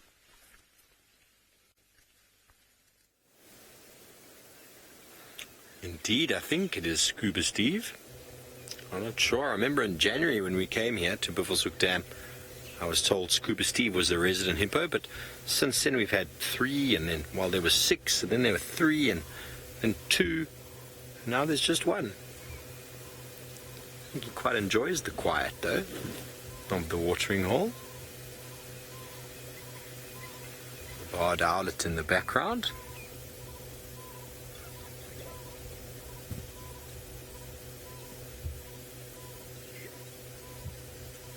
He will indeed be coming out for his nightly missions shortly, now that the sun is set. The sun setting for him is a very different turn of events than for most of the other animals. It's morning and wake-up clock. Time to go foraging in the African wilderness. Seems quite a lonely life, doesn't it, for a poor hippo? He reckons he's got quite a good spot here. Plenty of space for a couple females. He needs to try and catch 1 or 2 from the Cheetah waterhole.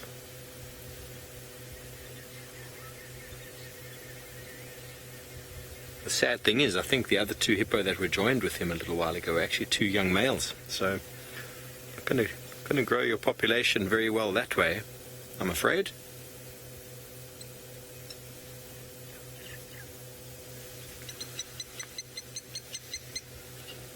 Oh, Laumua, yes, the water is beautiful.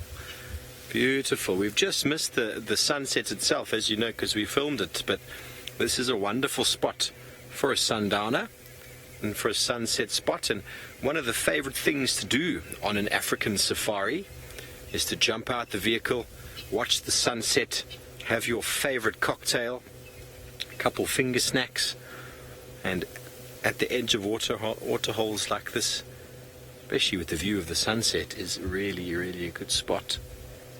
And with that lighting and that colour in the background, really is sensational.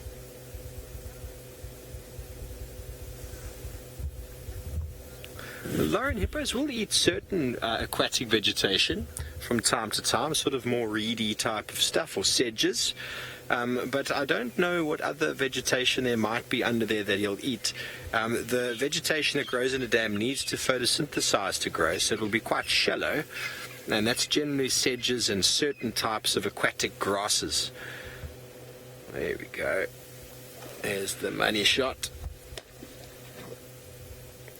Enormous mouth, isn't it? Yes, he says, "Don't mess with me, Captain. I will chop you in half." Amazing jaws.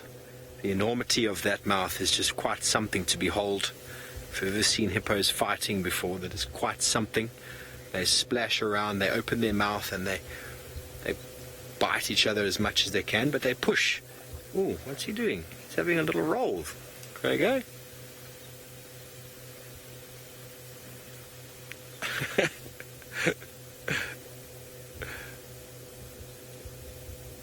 I know young kids like to do this in the bath, to splash as much water as they can over the side. Scuba Steve in his own bath. There we go. What are you doing? He's having a bit of fun. Just going to show us it's not all serious. Also some fun and games. And the ripples that he's created are actually quite important, because, you know, hippos moving through water holes and through sort of aquatic areas, their movements and the channels they create with their movements, and also the splashes that they can do, you know, they can affect organisms growing on the bank, can affect the moisture levels on the side of the bank. Obviously elephants can do that as well, but hippos living in the water, places like the Okavango Delta are built by hippo. Their movements unclog and unsediment certain areas which allow the movement of water. So they are a very, very important sort of system engineer in those aquatic systems.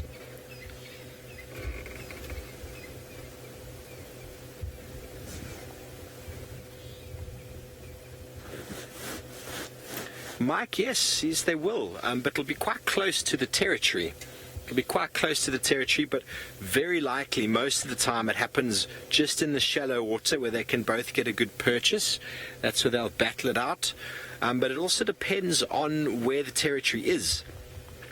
If you've got lots of water, then you'll have lots of territories. But once it starts drying up, those territories start getting smaller and smaller, and only certain territories remain. And then it's possible to have them fighting on the banks itself, especially on quite long sort of rivers where the pools back up, or only in certain areas where there's sort of certain soil types or certain rocky types that have used to form a certain natural weir or pool, as we see in the delta. And that's where you will find them, maybe fighting out on the rocks or somewhere more exposed. But it really depends on the area. But marvellous to see. Old Scuba Steve. Please tell me if I'm wrong in calling him Scuba Steve. No one said anything in my ear, so I think we're going to go with it, eh, Craig? And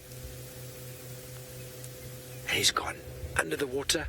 James likes to do this. He likes to count to see how long he holds his breath, but we're not on a school drive now, so you don't need to do that.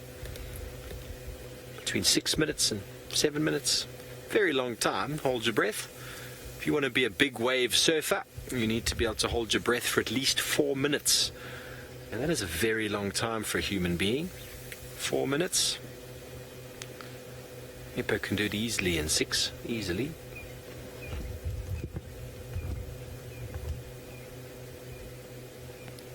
Almost time for the hungry hippo. Well, we're going to leave him. We're going to move off. We are back on Juma, and we're going to have the IR light shortly as the light fades.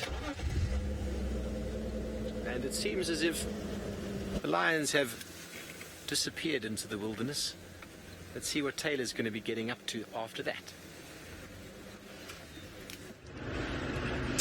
haven't got a clue, Steve. I'm still so happy about all the lions that we got to see. And good luck in Kahuma Pride with your search for dinner. I really, really do hope that you get to find some dinner. Who knows, maybe we're going to find the cheetah now, because we're in that area, I think. Yes, those look very much... Yes, these are all cheetah tracks. Cheetahs, where did you go? I haven't seen a cheetah in so long, I might call it a leopard if I see one. Anyways, we'll see if we bump into them. We have got the infrared lights on, which will allow us to view them, so that'll be quite nice. I also cannot wait to send my mother one of those pictures. She is going to be so angry. Why are you so close to the animals, Taylor? It's dangerous. I don't think it matters for how long that I go on safaris. She'll still shout at me and tell me, don't get so close. I'm like, they walked to me. They wanted to see me. No, they didn't. They just wanted to get from point A to B. They want dinner. They really don't care about us in the cars. And every time they walk past like that, it's so cool. Like, I love it when any of the animals do a walk by. Even just having an impala, which doesn't often do that because they're not always the most relaxed, unless you're around at a rest camp. Just having any animal walk past your car. A giraffe. Let me tell you about a giraffe. When you're literally sitting like this, chin pointed to the sky to look up at one. And I think I've told you lots of stories about the giraffe named Diggler, who is sadly no longer alive anymore, but he used to live at Kruger Game Reserve in the Eastern Cape. And he was so relaxed, he'd come and he'd stand right next to the vehicles. So you could literally look up to the sky and look underneath his chin. And it was such an amazing experience. Elephants, they look into your soul, though, when they walk past the car. Oh, Donna. Yeah, I believe you're all saying how great my mom is. None of you have met her. She's nice. She's funny. She likes to talk a lot. I don't know where I get it from. Oh, yes, yeah. But remember that whole Facebook Live thing? Oh, goodness gracious. Seems so embarrassing. Anyways, let's put the side lights on, give us a bit of extra light here. So, of course, as you know, as the sun goes down, same thing every day. The hunt is on to find honey badgers, porcupines, white-tailed mongoose. I'd quite like to see a white-tailed mongoose tonight. So we may have to circle around in the open plains behind camp because there's definitely one that roams around there. So we'll be doing that. I think chameleon season might be over, although I say this, what's that? That's a little scrub hare. Where'd you go? Did your cousin phone you and tell you about the lion experience that it had? Oh, it's gone. It tucked away into the grass. There's lots of them now. They're all sort of leaping in the grass, but that's good cover for them in here. I wonder if that scrub hare had any idea that those lions were even around, because they were very quiet. They weren't making a sound, as lions do. I mean, they're not young cubs anymore. That's another thing. I just can't believe how big those little cubs are. If I go back and I think of the Kahuma Pride, I think of 5 lionesses and then 65 million little fluff balls running around and trying to climb trees. Not really 65 million of them. There were 10 of them. Were there 10? No. There were 8 of them. I talk nonsense. Sorry, there were 8. But sadly now we've only got 6. But it's good to see that they're very healthy and looking nice and strong. So now that they've sort of made it to almost the 2-year mark, they've got a relatively good chance of survival, just that male. Safari Kid, I have absolutely no idea why I didn't introduce Maurice to South African lions, because I don't think he's met a South African lion just yet. He's here. We'll have to try tomorrow morning. We'll see if we can pick up on the lions again. And I don't know if he's scared of their South African lions. He met some lions in the Mara. He met Cheetah. He's met a leopard. He's met Osana, our dear friend. So I don't know what you think. We'll have to just see what his reaction is. But also, I don't trust Maurice, because knowing him, he'll do something he's not supposed to, even though I've told him to keep his hands and feet in the car at all times. He's got a mind of his own, that stuffed animal. So, you know what? Seeing as though Ralph has been talking about Shidulu all afternoon, I thought we better come and check in some of her favourite spots, because you never know, we could catch her crossing in. I don't think she's here, though. I have a sneaky suspicion that she could still be on Elephant Plains, and I'm kicking myself that I did not ask more name if she's been down that way. Oh yes, Trish, we can most certainly do that. Yes, let's go back to where we saw those jennets. That's a great idea. Do you know that I completely forgot about that? We'll have to do a little bit of a detour, so we'll try and get the quickest way. So what that will enable, what I'll have to do from here, go along Triple N, then jump onto Impala Plains. Balanites Road is the winning road, and it won't take us too long to get there. Right, off you go to Steve. He's now in infrared.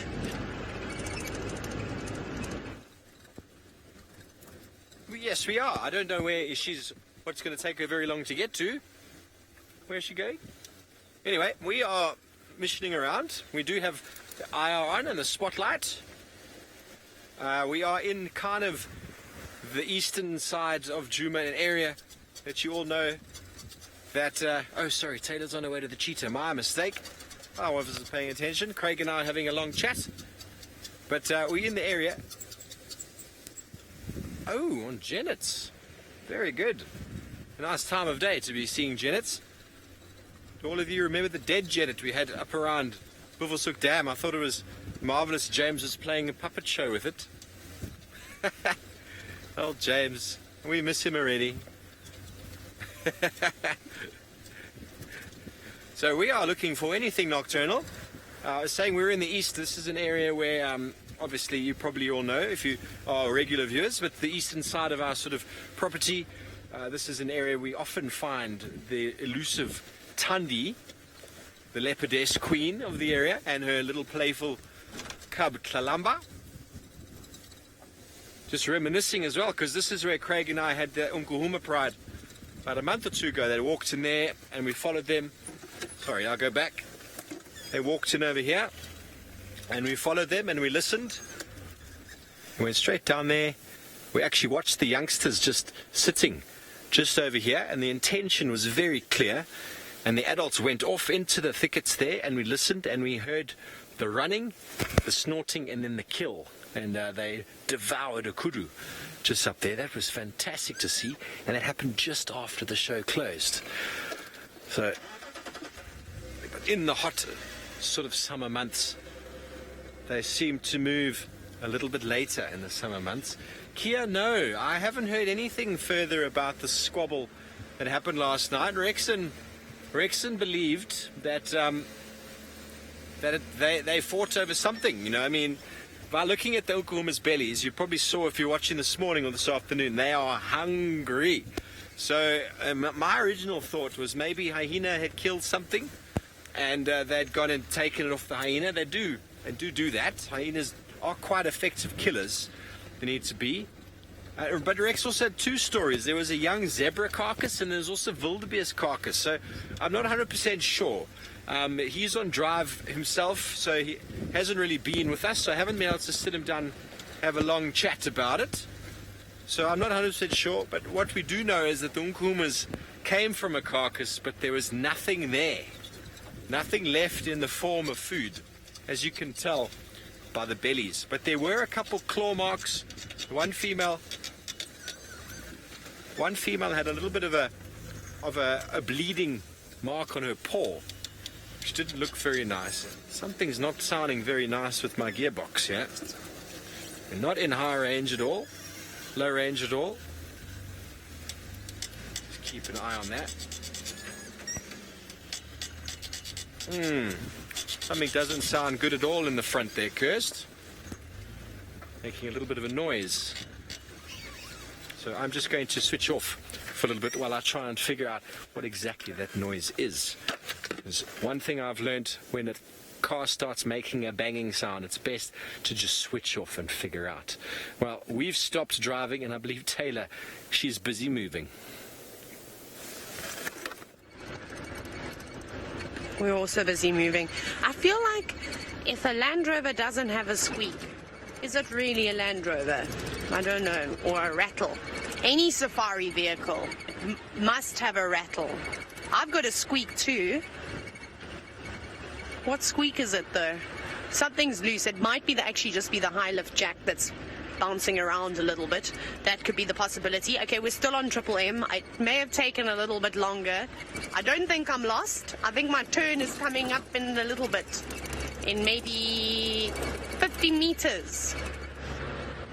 There's a drongo shouting at me. Okay, yes, here we go. Here's our turn off right here. Fabulous. Ooh.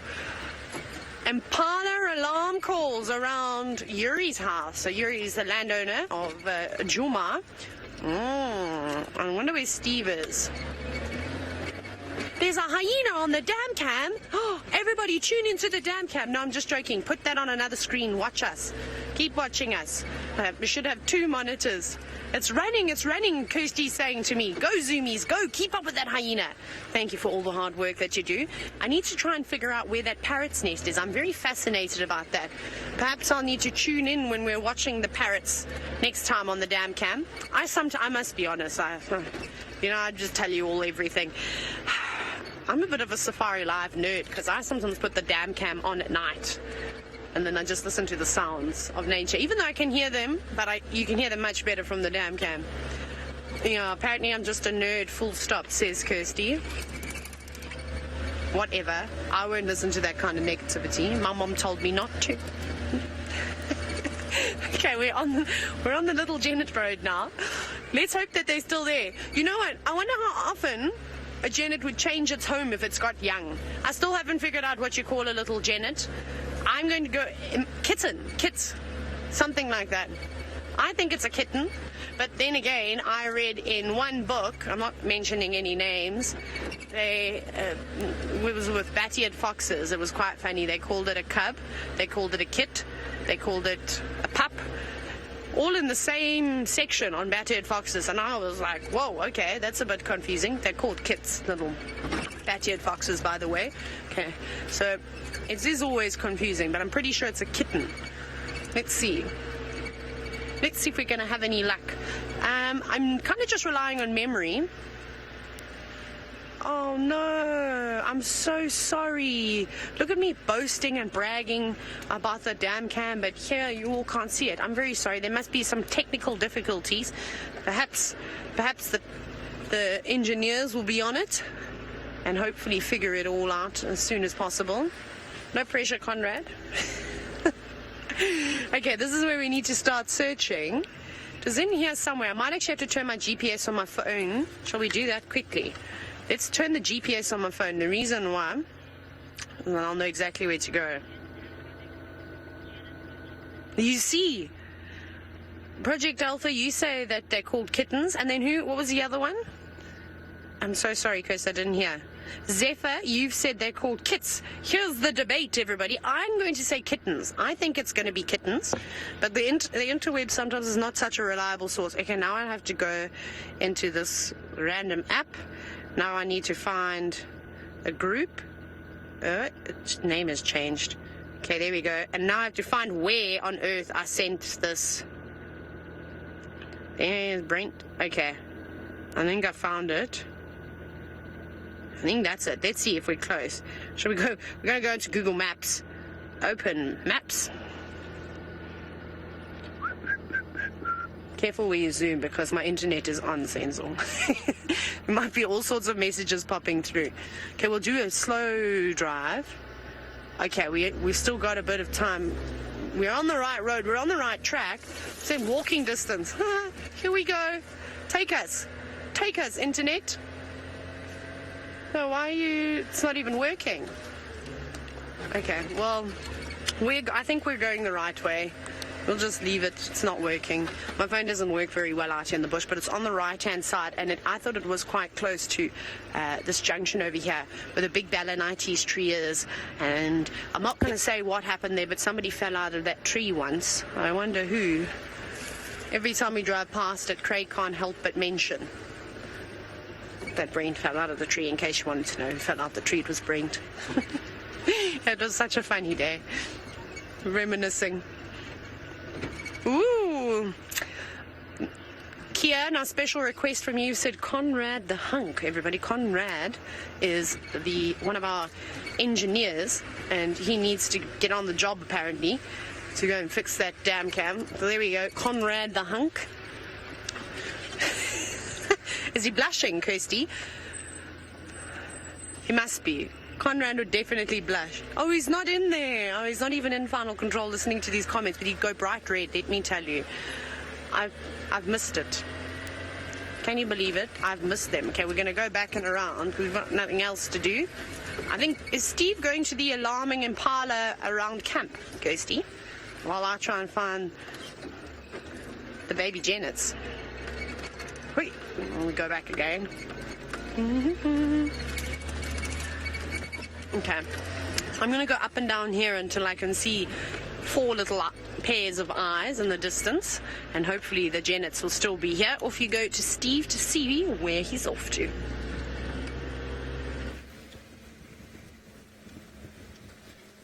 Yes, well, we managed to. I got Craig under the vehicle and we investigated, and the clicking, tapping noise has gone away, which is always a good thing. Whenever you have tapping in an engine, in a vehicle, just stop what you're doing until you figure it out. It's probably got something to do with the diff. We fiddled with it a little bit and the noise seems to have gone away. So all good. We're back up and running on the road. And I still can't believe how warm it is for the end of May. I really can't. Normally I should have gloves on. I haven't even zipped my jacket closed. And characteristically, this time of year, I've got 2 gloves on, a beanie and a buffer on my neck, and 2 jackets already. Maybe I'm just getting tougher. I don't know. It's possible. Sure, I thought Kirst was at least going to have a go at me there. I let myself open for that one, and she said nothing. Kirstine FC, nothing. Okay, well, we're going to slowly head back to camp. I believe someone's just reported some alarm calls. We're a little bit way out though. We'll see what we can do. I'm not going to drive too fast, obviously. Don't know what we'll see. Never know what could pop out in front of us. Like those impala that I just spotted there quickly.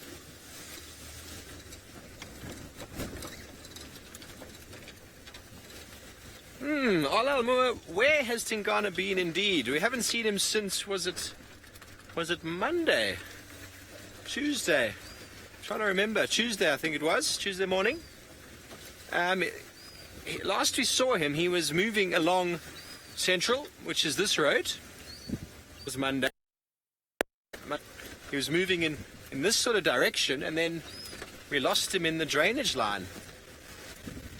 So I'm not really sure on Monday, which prevented me following him any further.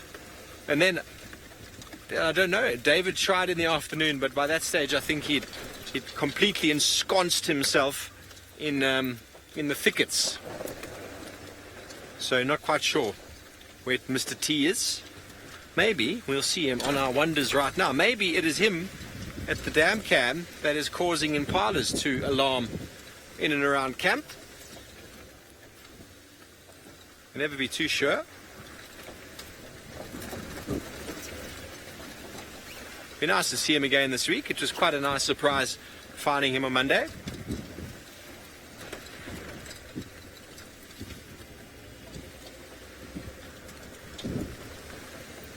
Beautiful evening. That red sky. Well, I think we just have to show them again, Craig. Well, let's show it, won't it? No. I remember showing the blood moon when I was up in the Mara, and I think the IR was on, or the filter was on, and the blood moon didn't come across very well. To me, it looked fantastic. I think Nikki was saying, Nikki, director at the time, was saying, looks very grey. It was a beautiful blood moon, the super moon we had in March. February? February. I'm getting all confused with my dates and times. You do get a bit lost out here.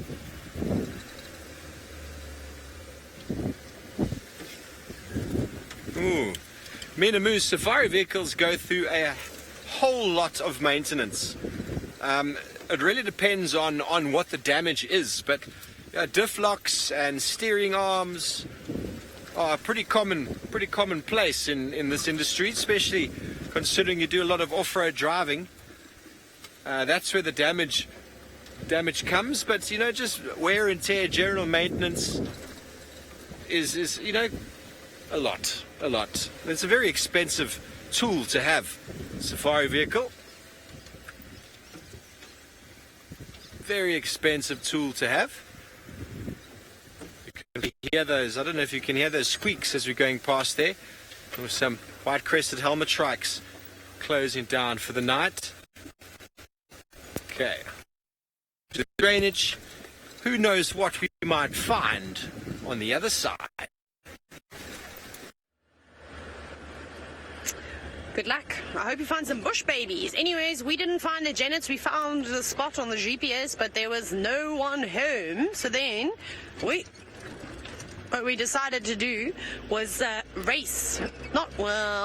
drive quicker than I normally do to head towards camp to see what those impala are shouting at. Although we're a bit far behind, but maybe there'll be some tracks in the sand for us to have a look at to figure out what was walking there that could point us in the right direction. So that was the goal, because who wouldn't love a last-minute leopard today? I bet you're all going, yay, and shouting and clapping your hands and doing all sorts of amazing things. Well, that would be a nice surprise.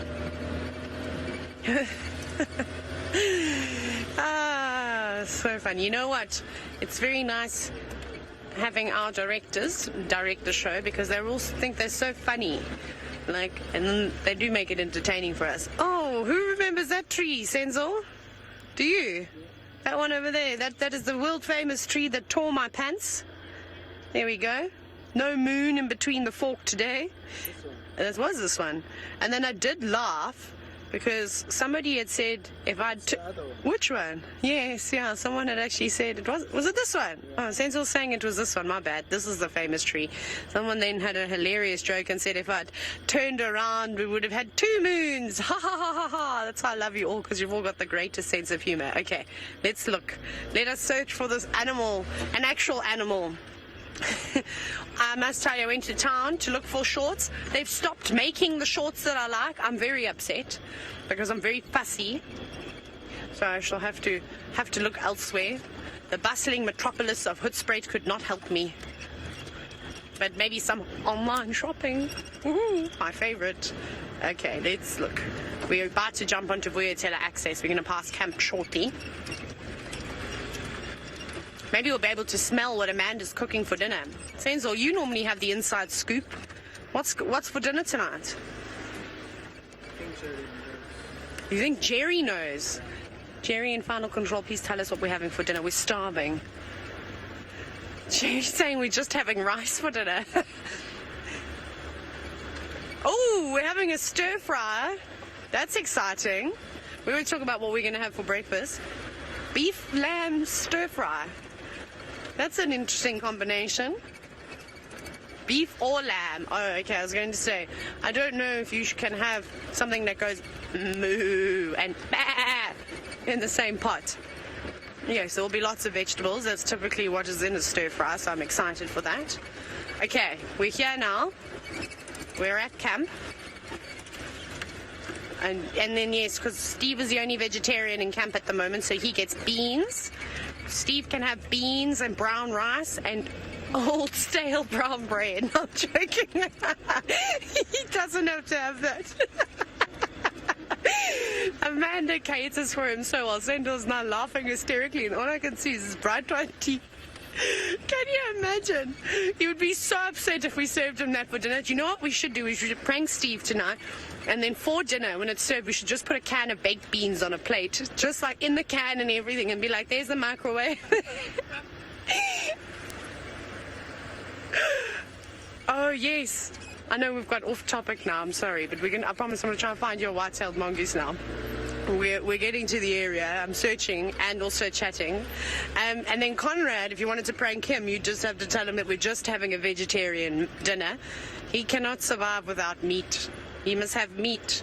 These 3 different types of meat for every meal. Okay, lots of impala. None of you are shouting, though. None of you are saying leopard or lion. Nothing like that just yet. And I suppose I better check on the ground here. It's nice and sandy here, so we can see footprints. We might see my footprints from when I went for a run and I thought I was going to have a heart attack today. That also happened at my boy. Oh! Look who's here. Look who I managed to catch up with. Very quickly, I just have to show you. I have found something amazing, I'll have you. It's the maybe McCurdy-hurdy. It's a little bit difficult, though, because they're a bit far away. And I just have to tell you what I have to deal with. The first time this week, when that baby zebra was seen at the dam cam, Jerry and Kirsty, oh my goodness, they melted. They were, and I'm apologizing in advance. I'm about to speak like this, but this is what I had to listen to. Oh, it's so cute. It's a little baby zebra. And they were doing voices like that, and I just stood there shaking my head. If James was in the room, he would have been appalled at their behavior. But they are very cute.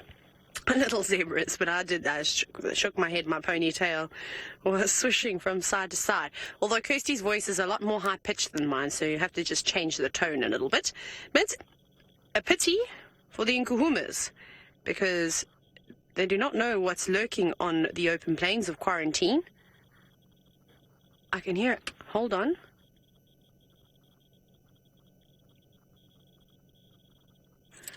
Let's go central to the dam. If anyone is in final control, please keep an eye out on the dam. There's something alarming down there. Is Steve there? Can you hear that animal alarming? I think it's an impala. And all the animals are looking in this direction. Let's go to Steve. He's a little bit further ahead.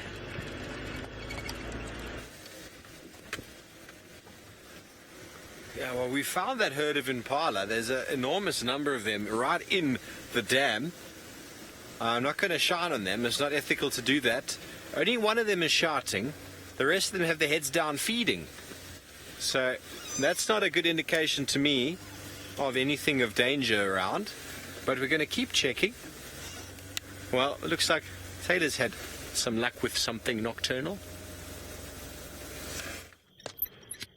Well, Steve, you're going to see them in a minute. We've got two hyena just standing in front of us. I'm just giving a little bit of extra light because they're quite far away and they don't mind it too much. So remember, hyenas are also predators and do a lot of hunting on their own.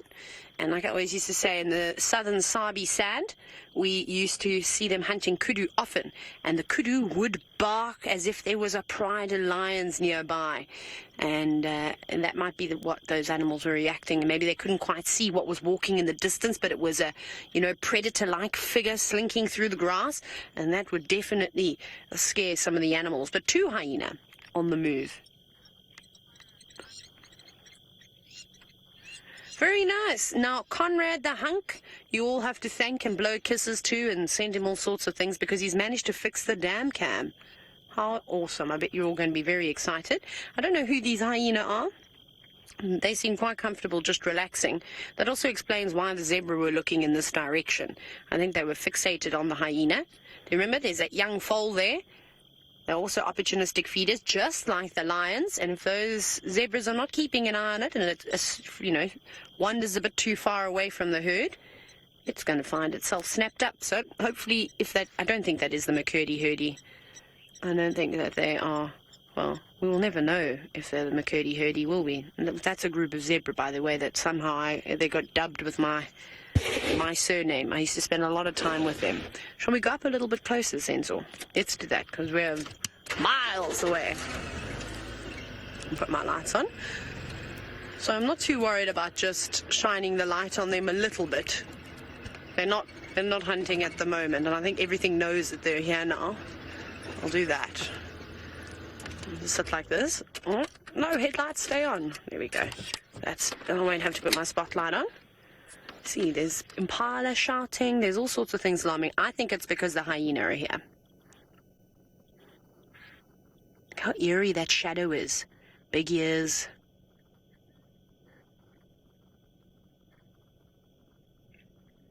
You can hear all the strange sounds, all the animals still shouting.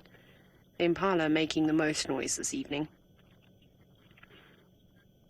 And they're not ready to go anyway just yet. And just having a bit more of a snooze. Perhaps it's been a long day. Not quite ready to get up. You know what it's like sometimes on a Saturday or Sunday morning, where you wake up but you just laze around in bed for another hour. I suppose this is the equivalent, the hyena equivalent. Now, Sensor, I don't know if you can see, just on the right, probably about 50 meters away, there's a scrub hare. Can you see it? There's the little eyes. Scrub hare Do you not know that there are 2 hyena very close to you, and they eat you all the time? Often we see on the road is a small splatter of blood and a bit of commotion, and it's normally from hyenas snatching up a scrub hare. So the scrub hare needs to be careful, not only from the hyenas. I've been hearing lots of owls calling tonight, and that's not particularly tall grass to try and conceal it, not like the other scrub hares have been hiding in. It's very, very vulnerable out there in the open like that. So you better be careful. There are a number of fallen trees, though, that if it is a bit scared, it can hit the nos and zoot on in and underneath a fallen shrub, which, like I said earlier, will provide it with a bit of protection. But nibbling, and as it eats, it's making quite a bit of noise while it's chewing too. So I suppose it's important that it does stop every now and then, just to listen to what's going on out and around it. But how exciting. What an amazing afternoon it's been, filled with all kinds of surprises. I hope you enjoyed it just as much as, well, I think all of us did. I think Ralph probably had the biggest smile on his face. Steve finally got to venture on into Torchwood. Hopefully it will be more promising next time he enters in. But thank you all again for all your questions, and remember to keep it up because, well, we've got another safari tomorrow morning. So get a good night's rest, and we'll see you then.